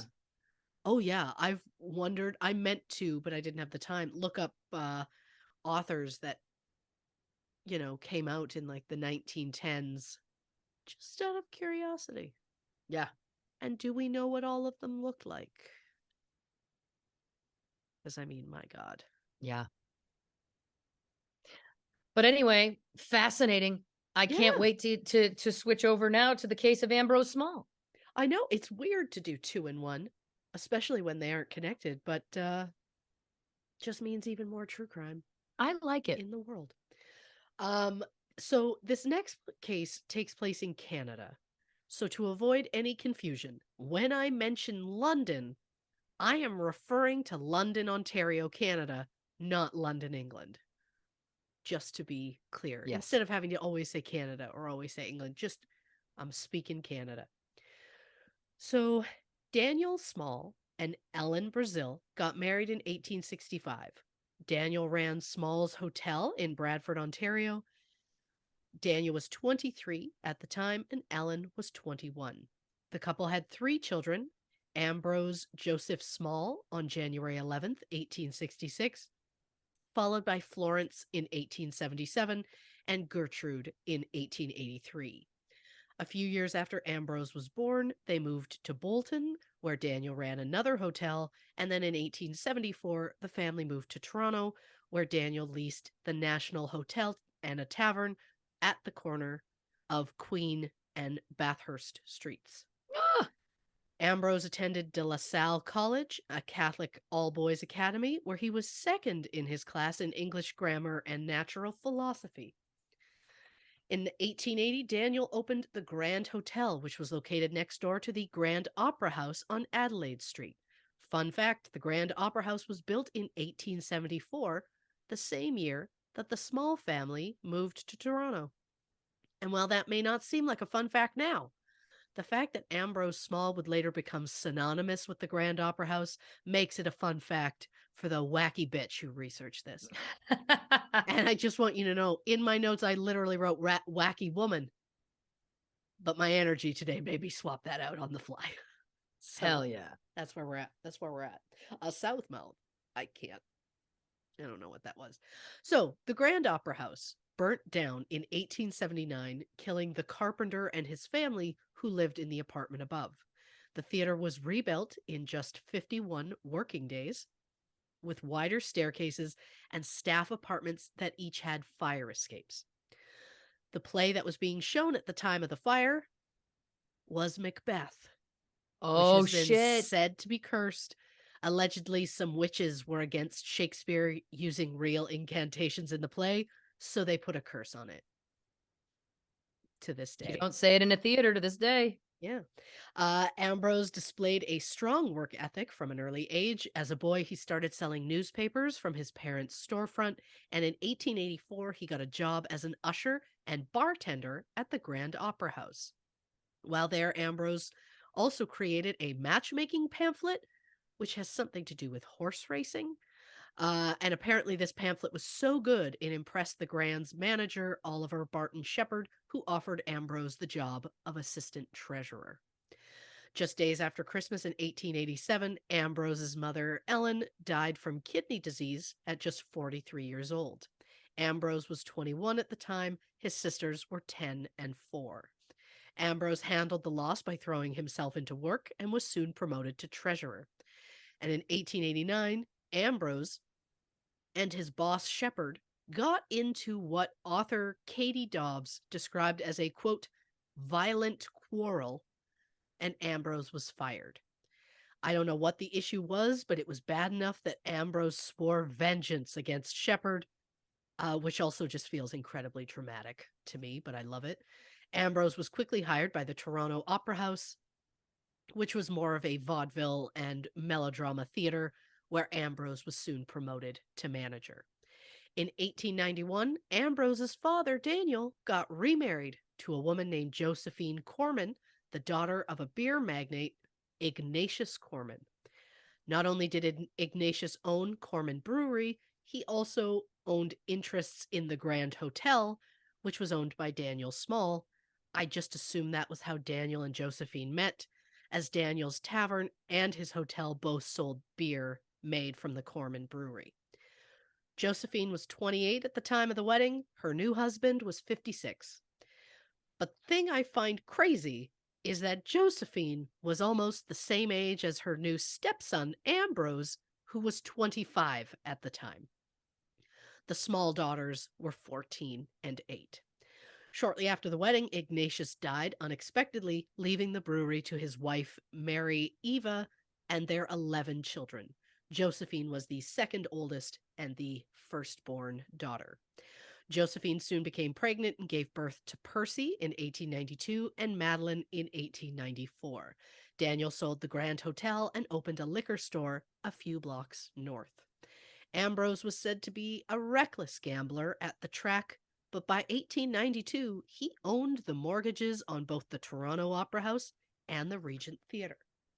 So Ambrose seemed to understand the public's taste in entertainment, and he was willing to adapt to change, which helped him work his way to the forefront of Ontario's highly competitive theatre business.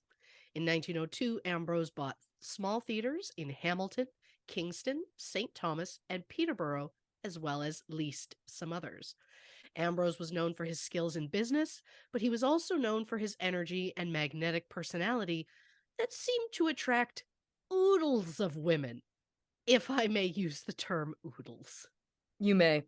Most were chorus girls that Ambrose lured with chocolate.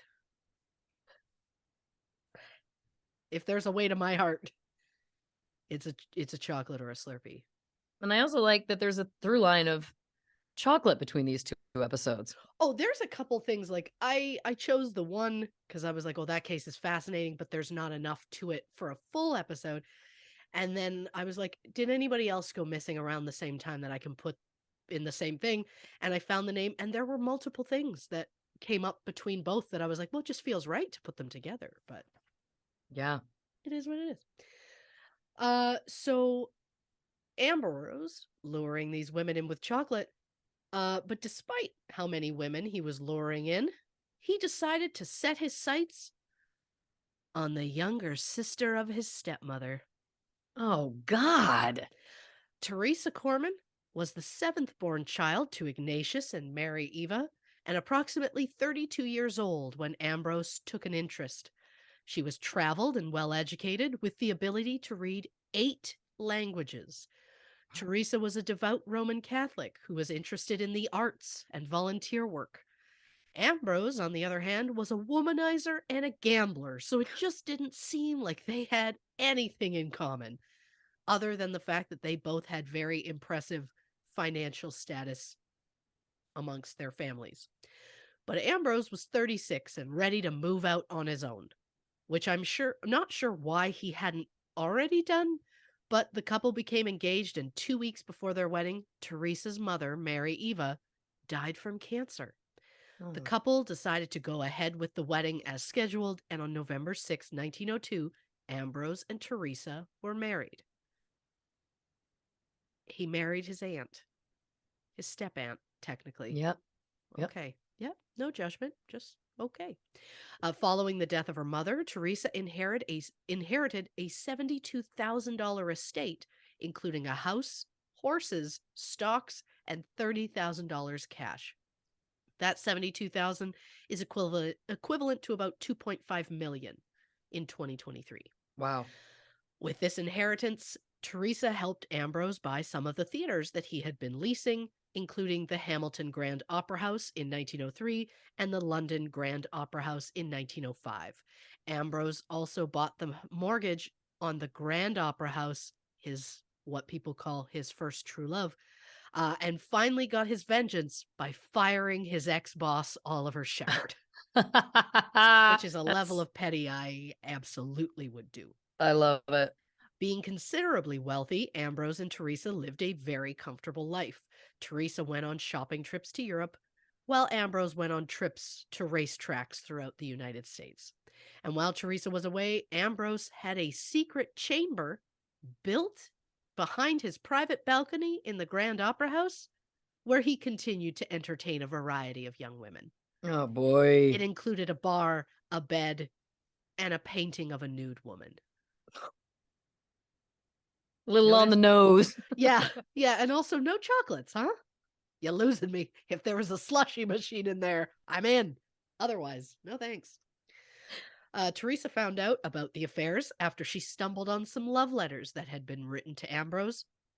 But surprisingly, Teresa didn't seem to mind, as the couple had separate bedrooms in their Rosedale mansion, and as her husband continued to lavish her with extravagant gifts, such as diamond pins, pearl necklaces, a sealskin coat trimmed with chinchilla, and then a silver fox fur coat when the chinchilla coat was no longer good enough. So once that kept coming in, she didn't seem to mind that he had his time with other women. Right. In 1906, Ambrose was elected president of the Canadian Theatrical Managers Association. His empire grew to include 34 theaters, half of which were outside of Ontario.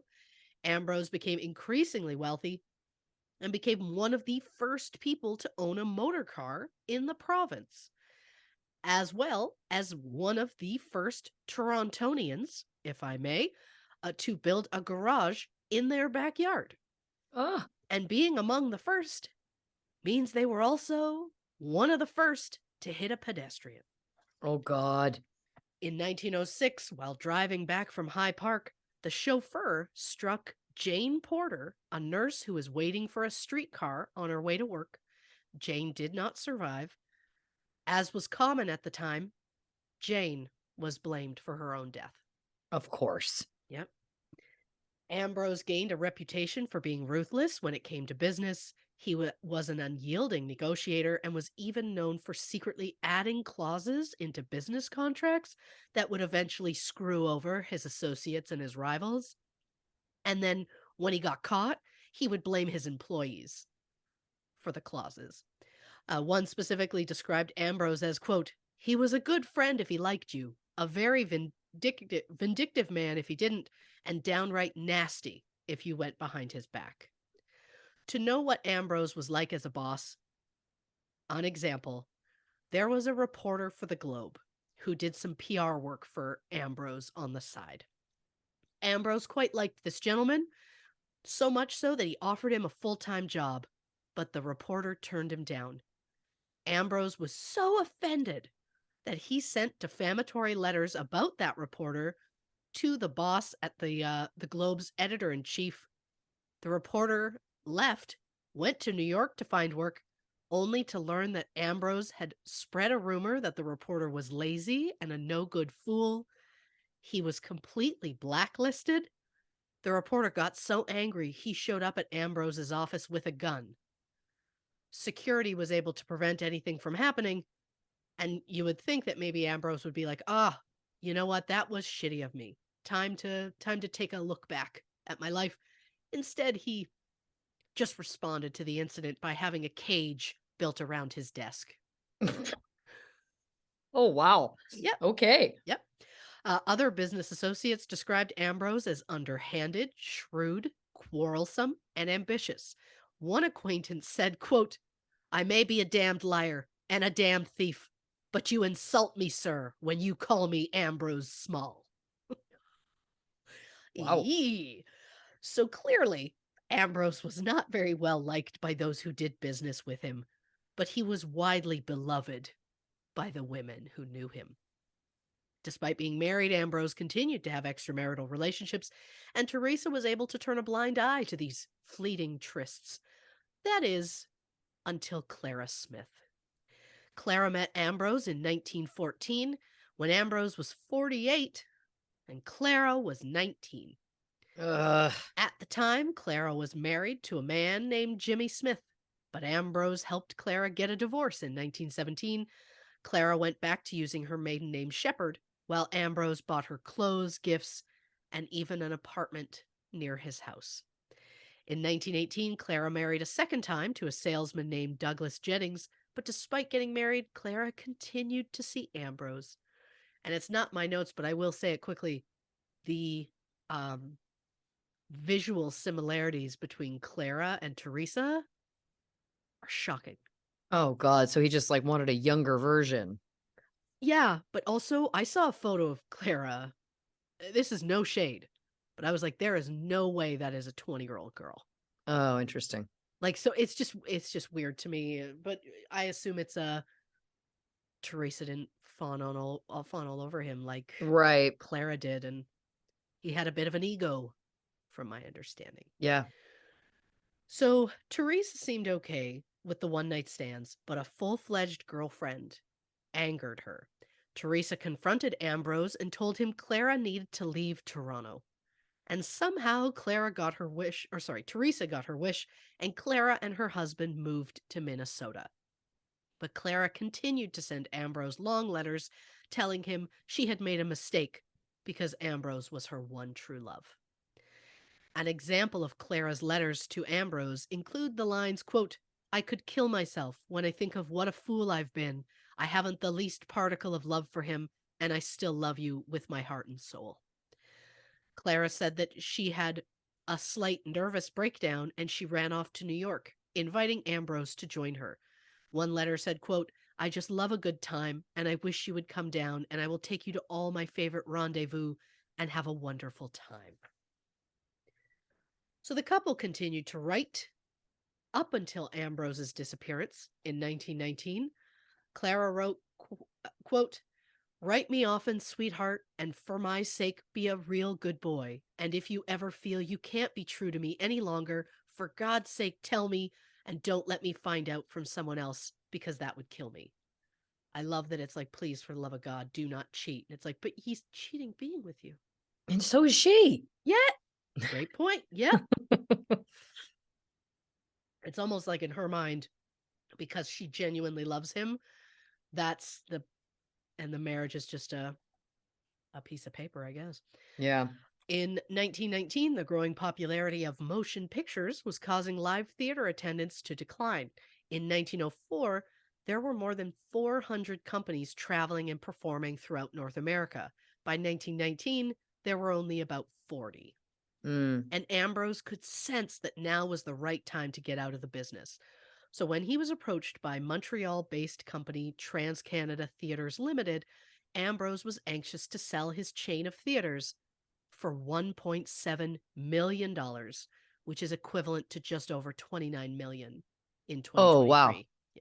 TransCanada agreed to pay Ambrose $1 million at the signing and then yearly installments of $37,500 for 20 years. Ambrose, Teresa, and attorney Edward Flock met with TransCanada Theatre representative at a law office on Yonge Street on December 1st, 1919. Contracts were signed, and TransCanada handed Ambrose a certified check for $1 million. On December 2nd, Ambrose and Teresa left their house separately, with the agreement they would meet at his office at the Grand Opera House. They needed to meet with Edward Flock about some remaining details on the deal. Ambrose ordered some gifts for his wife, including a $3,500 fur coat, a $10,000 Cadillac limousine, and $13,000 worth of jewelry. Those gifts today would be worth over $450,000. Wow. Ambrose arrived at the Grand at 2 p.m. Teresa and Edward were already there waiting for him. They spoke briefly, and then Ambrose and Teresa deposited the check at the Dominion Bank on King and Yonge Streets.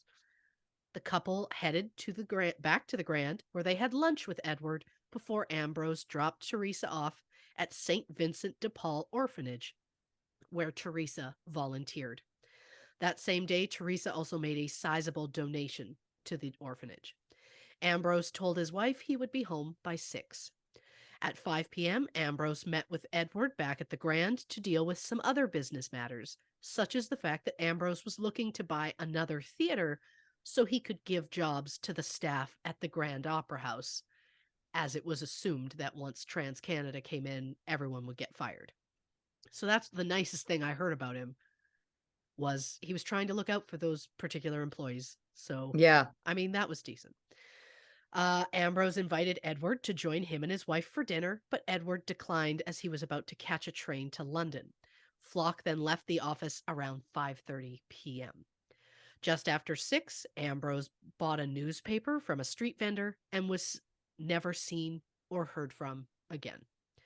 Ambrose was described as a Caucasian male, 5'6" or 7, about 135 to 140 pounds, with blue eyes, brown hair, and a sizable mustache. He was last seen wearing a dark tweed suit and dark overcoat with velvet collar and soft felt hat. Ambrose was 53 at the time of his disappearance. When Ambrose didn't arrive home by 6, as he had said he would, Teresa didn't seem concerned. In fact, she didn't talk to anyone about Ambrose's disappearance for weeks. She later claims that Ambrose had a tendency to go off radar with the occasional chorus girl. Teresa said, quote, "I believe my Amby is in the hands of a designing woman somewhere and will come back." Shout out to the classic show Designing Women. Yes. I would give that a rewatch in a heartbeat. Teresa later told police that she wanted Ambrose's absence kept quiet because when he came back, he would be upset to learn that she had made such a fuss.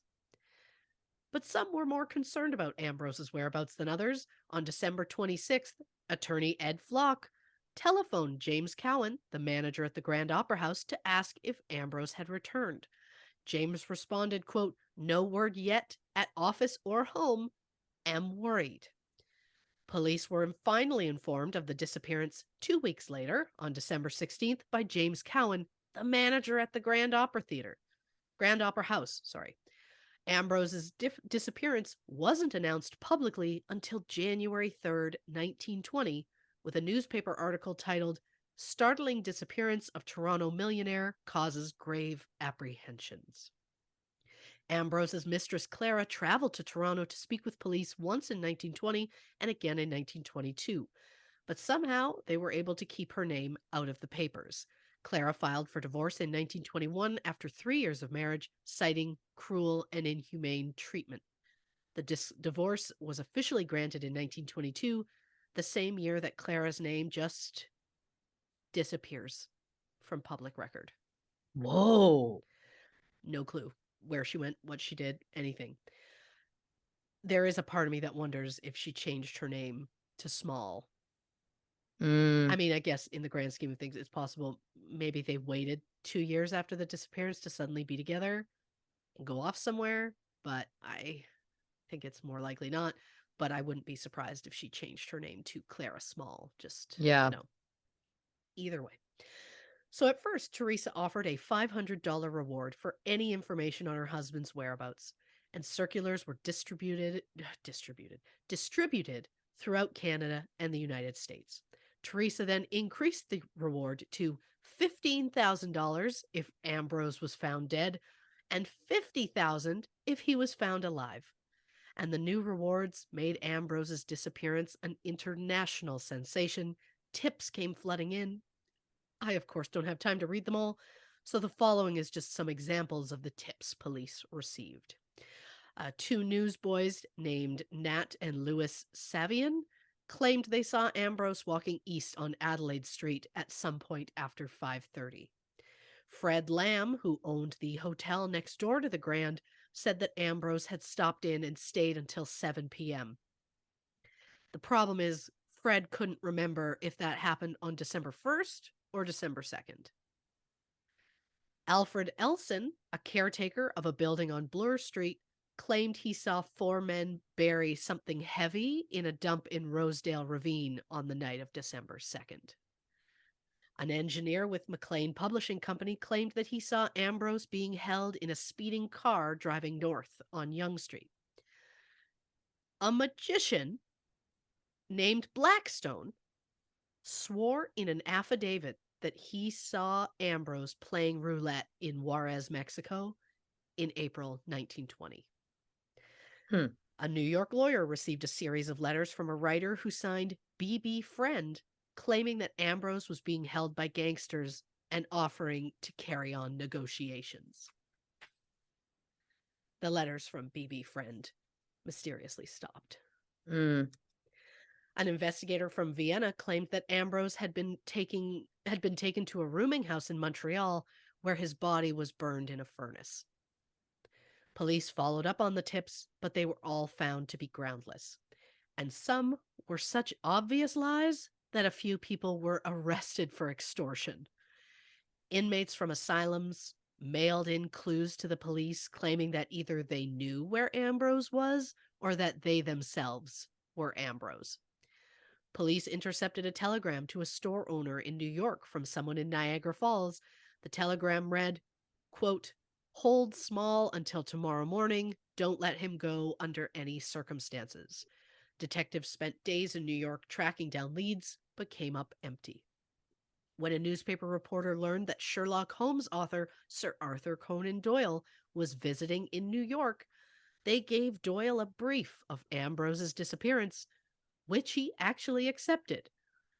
They then ran a headline that read, "Sherlock Holmes takes small case under wing."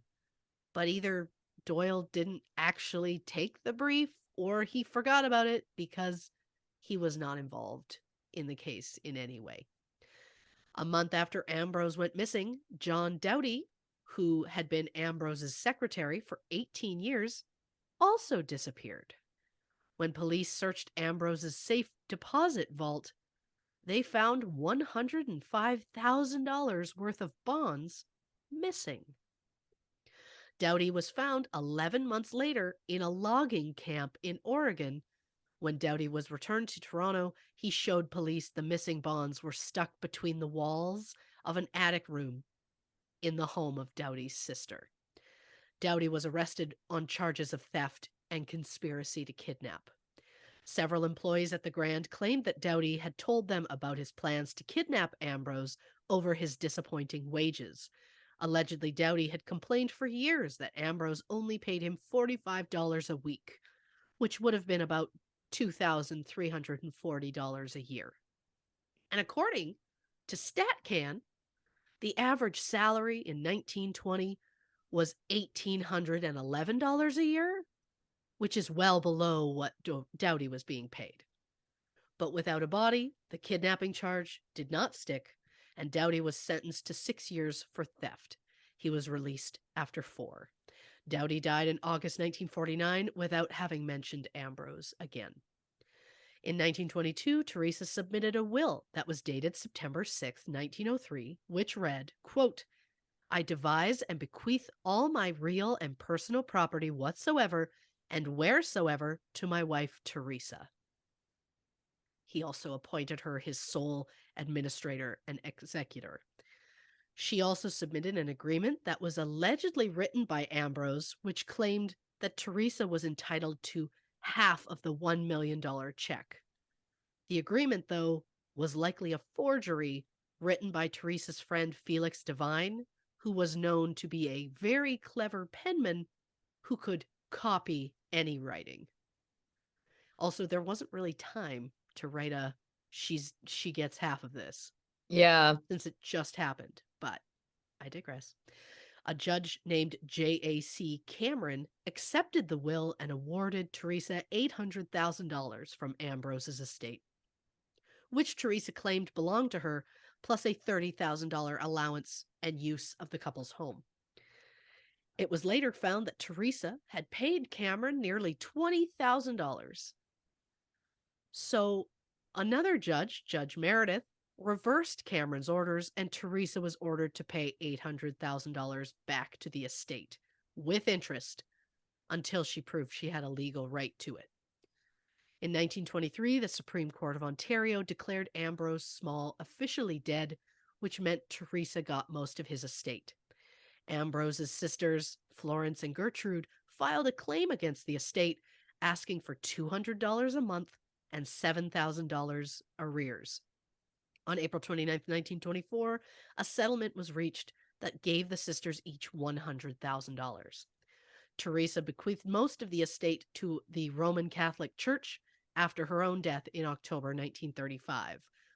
Florence and Gertrude tried to claim money from Teresa's estate, but they were unsuccessful. The sisters, who had been financially supported by Ambrose their entire adult lives, claimed that Teresa had conspired to have Ambrose murdered. The police excavated the basement of the Small mansion in Rosedale, as well as the basement of the Grand Opera House and a ravine in Rosedale, but nothing was ever found. When the Toronto police found no evidence connecting Teresa to Ambrose's disappearance, the sisters accused the police of being involved in the conspiracy. And it wouldn't be the only conspiracy that Florence Small believed. On October 26, 1940, Gertrude Small married an electrician named Warren Bell. Florence was against the union, as the 39-year-old groom was almost 20 years younger than the bride. Oh. You don't see that every day. The day after the wedding, the newlyweds' car was found in a lake. Florence believed someone drugged and murdered her sister. An inquest was held into the incident, but Gertrude and her husband Warren, their deaths were ruled accidental drowning. Florence refused to believe it and continued to claim it was murder until her own death in March 1953 at the age of 77. But one thing I find interesting is that Florence was such a big advocate for her sister after her death, and yet she chose to have her sister buried in an unmarked grave. That's so weird. Maybe money was an issue. I don't know. It just felt odd to me. Unless she was trying to avoid people knowing where she was. That's possible. I don't know. So, what could have happened to Ambrose Small? There is the possibility he ran off and started a new life. It's possible. I'm skeptical because not only did Ambrose not take any clothing, he also didn't touch his bank account even after depositing $1 million check. He also didn't write any checks for any accommodation or transportation. Is it possible he had cash on him? Maybe. There was no record of Ambrose withdrawing any money before he disappeared.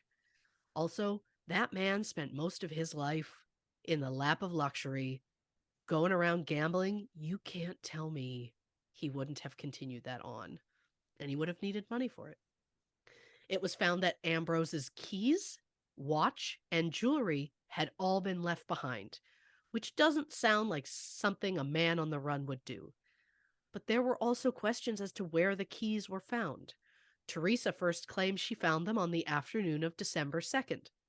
But then she told police she actually found them the night of December 2nd, and in a third interview, she said she found them in Ambrose's bedroom on December 3rd. Mm-hmm. I also don't believe that Ambrose would have taken his own life, as he had just made a fortune and the world was full of possibilities. We obviously don't know his mental state. I'm just saying I find that unlikely. Is it possible that Ambrose got hurt in some way and ended up with amnesia? In the grand scheme of anything being possible, sure. But Ambrose was so well known in Toronto, he would have likely been identified by anyone who came across him. And if he was abducted in some way, I think his abductors would have attempted to either get into his vault or get money from his bank account. But none of the money was ever touched. So it's unlikely he was taken unless he was taken for the sole purpose of being murdered. According to the caretaker of the Grand Opera House, the day after Ambrose disappeared, the caretaker went into Ambrose's office and said that the leg of his rolling chair was broken and there were cigarette butts scattered on the ground. Oh, the thing about that is, Ambrose didn't smoke. Ooh. So where'd the cigarette butts come from? A few days later, the caretaker said someone called the Grand and said, "Is this the Grand Opera? Would you like to know where Mr. Small is?" The caretaker said yes. The caller responded, quote, "Well, keep your mouth shut or you will be in the same place as him." In my opinion, I think that it's most likely that Ambrose was murdered, but by who? Well, based on the way he did business, it could have been almost anyone. But there is a strong belief that Teresa was somehow involved.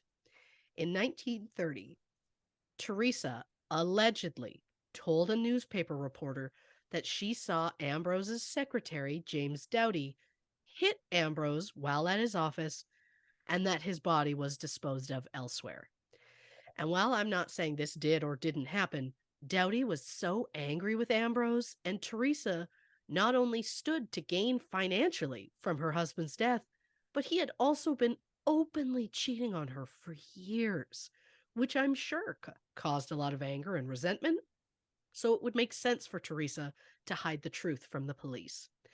Teresa also gave conflicting statements to the police about where and when she found Ambrose's keys, and conflicting statements about what time she saw Ambrose on the day he disappeared.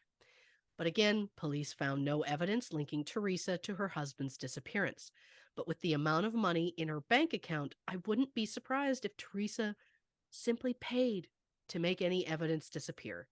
After all, she allegedly paid a judge to rule in her favor about Ambrose's will before he was officially declared dead. And we've been doing this show long enough to know that money tends to make things disappear.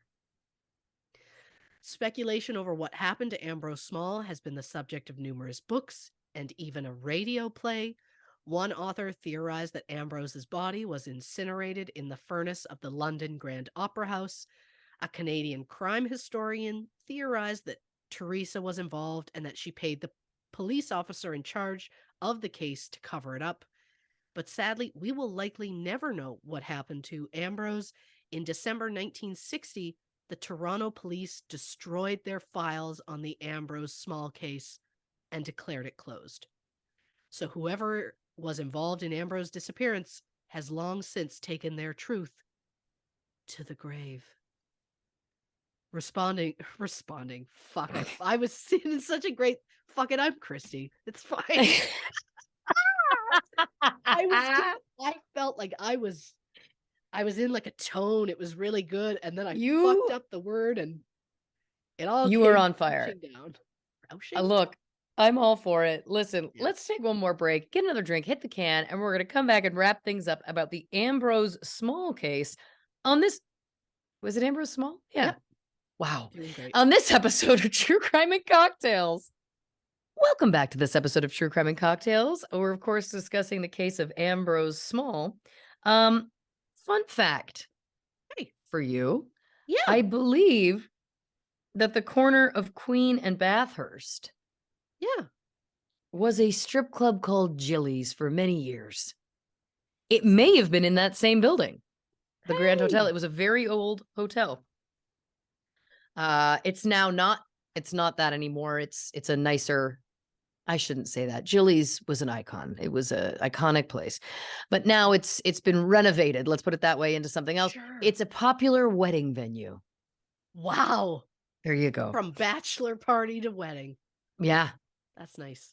That's nice. That's a nice glow up. Thank you very much. Yeah. Now you brought up, of course, the Scottish play, which as Yes. a thespian, we don't say the name of, Of course. certainly not in a theater. And then I thought, is that the original Glee curse?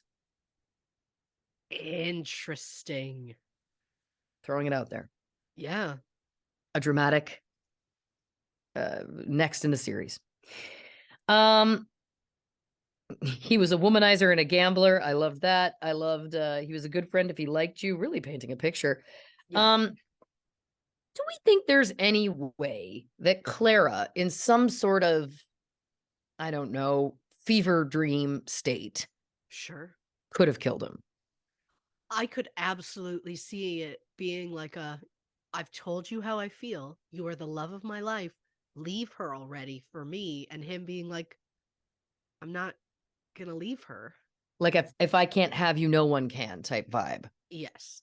Likewise, could it have been her husband? Oh, I would think so. I'm curious if he knew. She Yeah, would go with him when he would travel, and then she would scoot off to go see Ambrose. And it's like, did you know about that? because I know that they were Mm. living in Minnesota, but they could have easily come back and done a murder. Yeah. Um, you mentioned that he deposited his check in a bank at King and Young. I Yeah. believe that bank vault still stands. There's a hotel that I believe Hey. is now in that place. And don't quote me, all the Torontonians are yelling at me right now. It's been a minute. Anyway, there's a vault inside and you can actually go and like it's either a bar or a restaurant, I can't remember, and you can go and sit in the vault. I've done it. It's magical. It's a cool Really? experience. Oh, I that's believe it would fun. probably be the same bank. Yeah. That's fun. History. I'm sorry, but the name Felix Divine Yeah. is the greatest detail I've ever asked for. Sure. Felix Divine, forgeries and best friendships. Right? I Yeah. feel like I want to know more about him. Oh God, yeah. I Oh would yeah. watch that movie. Now you were saying Clara, of course, got divorced in 22 and then disappeared from public record, which Yeah. I agree with you. There's a million things that could have happened there. It does also feel possible to me that they could have run away together. That's why she disappeared from public record. Sure. Is it possible he had been secretly sending her money? Was there a nest egg built somewhere? I don't know.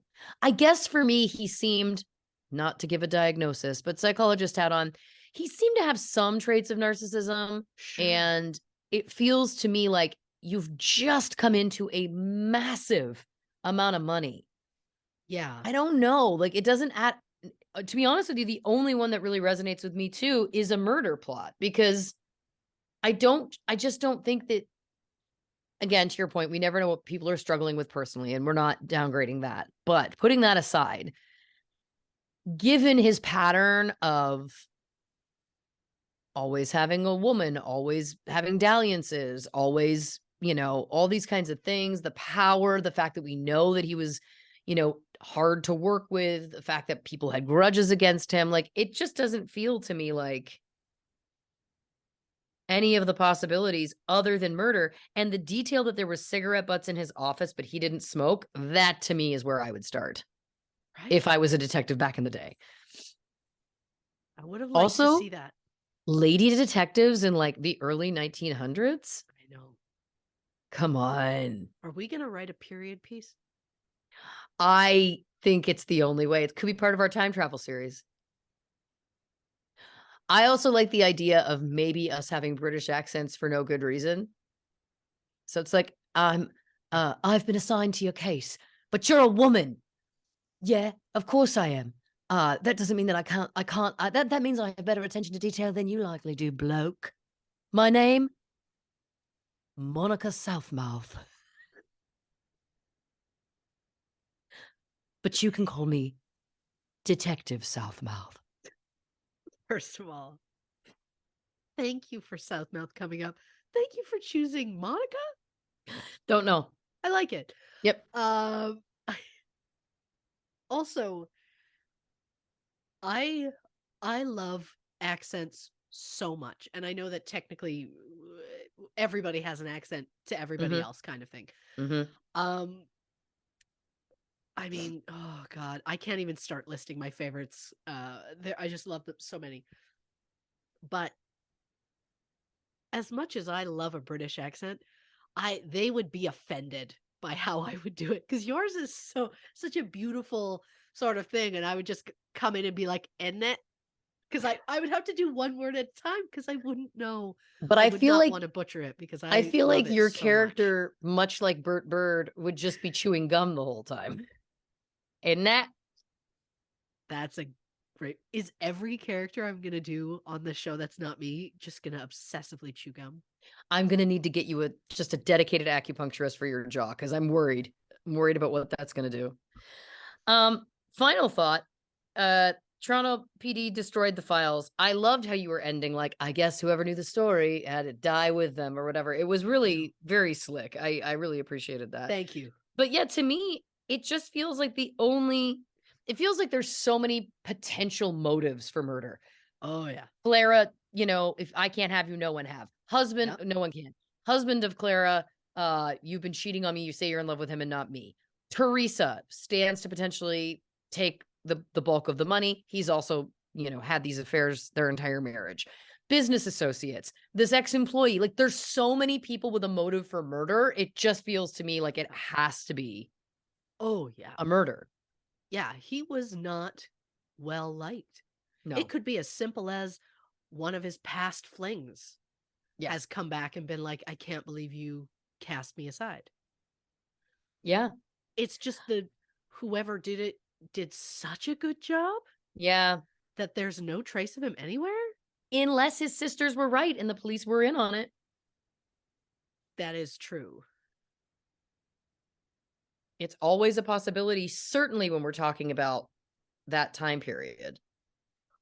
Oh, yeah. Back then, it was probably so much easier to get away with most things. Yeah. And then is it also possible that that's what could have led to Gertrude and Warren's deaths? Is it that they were getting too close or you know what I mean? Like, Sure. I don't know. Yeah. But yeah, to me, it just feels like I don't think that we have enough evidence to begin to concoct a theory about which of those possible people it could have been. Oh, yeah. There's just But too many. I mean, look, typically it's somebody who's close to you. To me, honestly, Teresa, it wouldn't surprise me just given the dynamic there. And she does stand to benefit from him being dead more than anybody. More than anybody. The rest of them, it would basically be a revenge kill. Sure. Or if I can't have you, no one can. To me, who has the access to hire a hitman in terms of money? Teresa. Sure. Who stands to benefit the most? Teresa. That would probably be, again, where I would start. That's where Detective Southmouth starts. It's just, oh God, that name is hopefully going to stick. Hopefully. And I hope that she becomes like a Larry Bird, where British Detective Southmouth Source, continues to go. period, detective outfit. Oh God, the wigs. I have a box back there on the shelf that's labeled wigs now because I have so many wigs. Yep. Prior to this, I had none. And now I have a box full of them. And I am happy about that. Yeah. Now, did you have any other thoughts or feelings, theories? I just can't stop thinking. I mean, you're right. Not every victim we mention on this show is going to be well loved. Yeah. And Ambrose was not. He was in some respects, but was not in others. Yeah. Doesn't mean he deserved to be potentially murdered. No. I just don't believe that he ran off on his own without taking that money. I think if he had deposited that money and taken out a ton of money or something, or transferred it to like a secret account or something, then I'd be like, oh yeah, he's off living his best life, whatever. But he's not going to go to suddenly living in like crappy little apartments and like holes in the ground and whatever when he's been used to living a life of luxury. So I truly think it's just a full-on case of he was murdered and they did a really great job disposing of the body. But to your point, narrowing it down to who, I mean, God, it could be so many people, but I absolutely think his wife was involved. Yeah.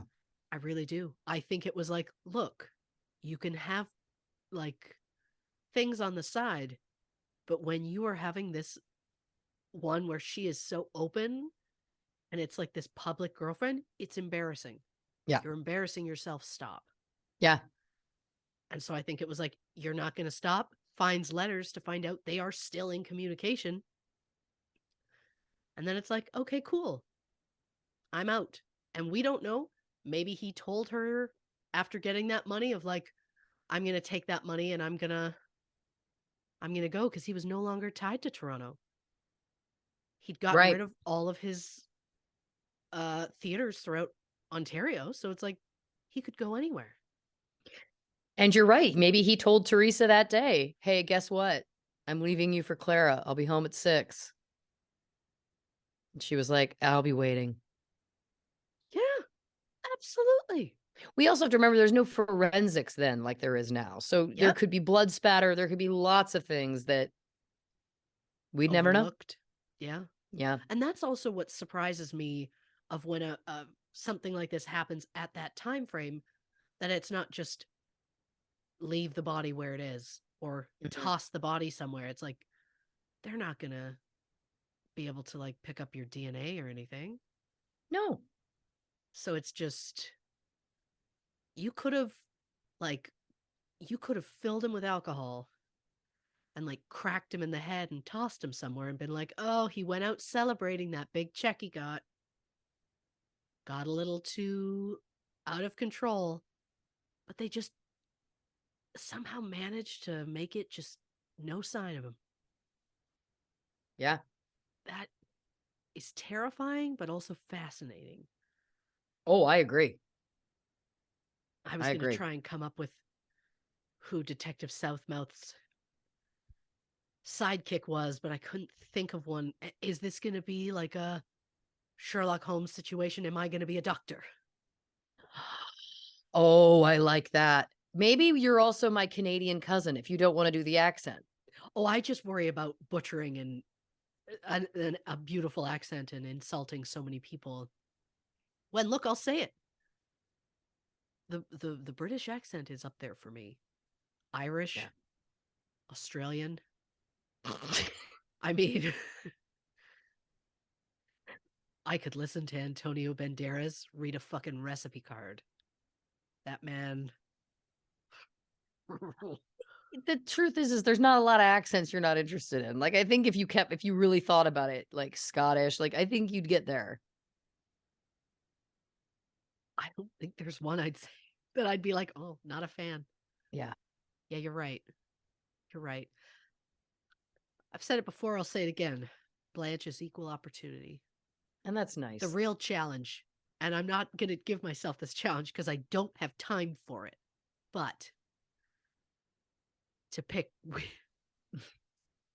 which man, one man for every accent. That's my favorite.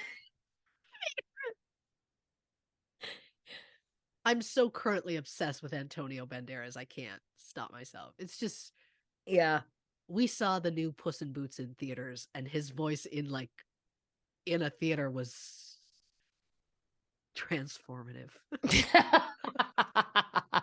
Well, maybe the duo is maybe the duo is Detective Southmouth and Dr. Clam.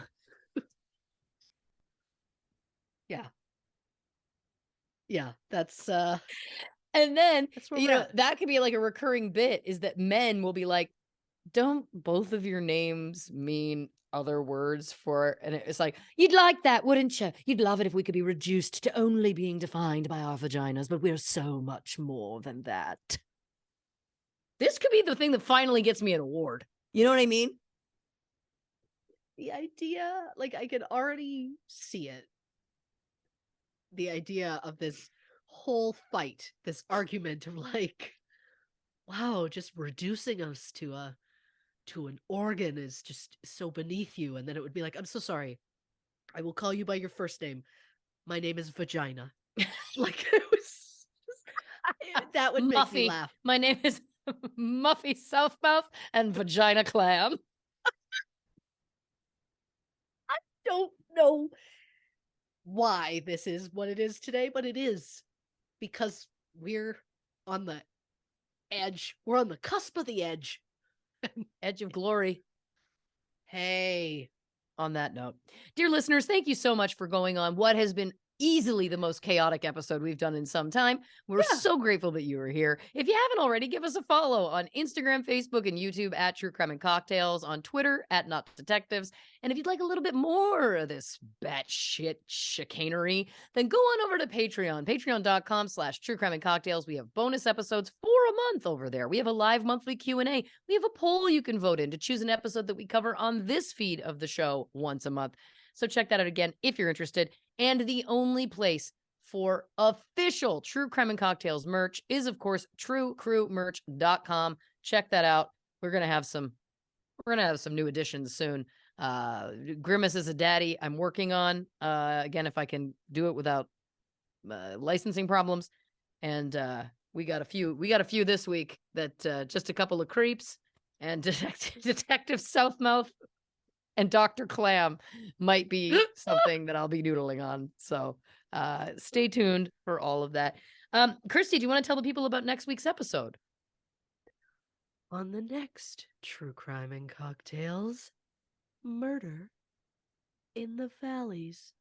Ooh, okay. This is also, of course, our December patron poll pick. Yeah. So we're gonna get into all of that next week. Christy, do you want to say goodnight to the people? Good night, Mr. Banderas. Good night, Dr. Clam.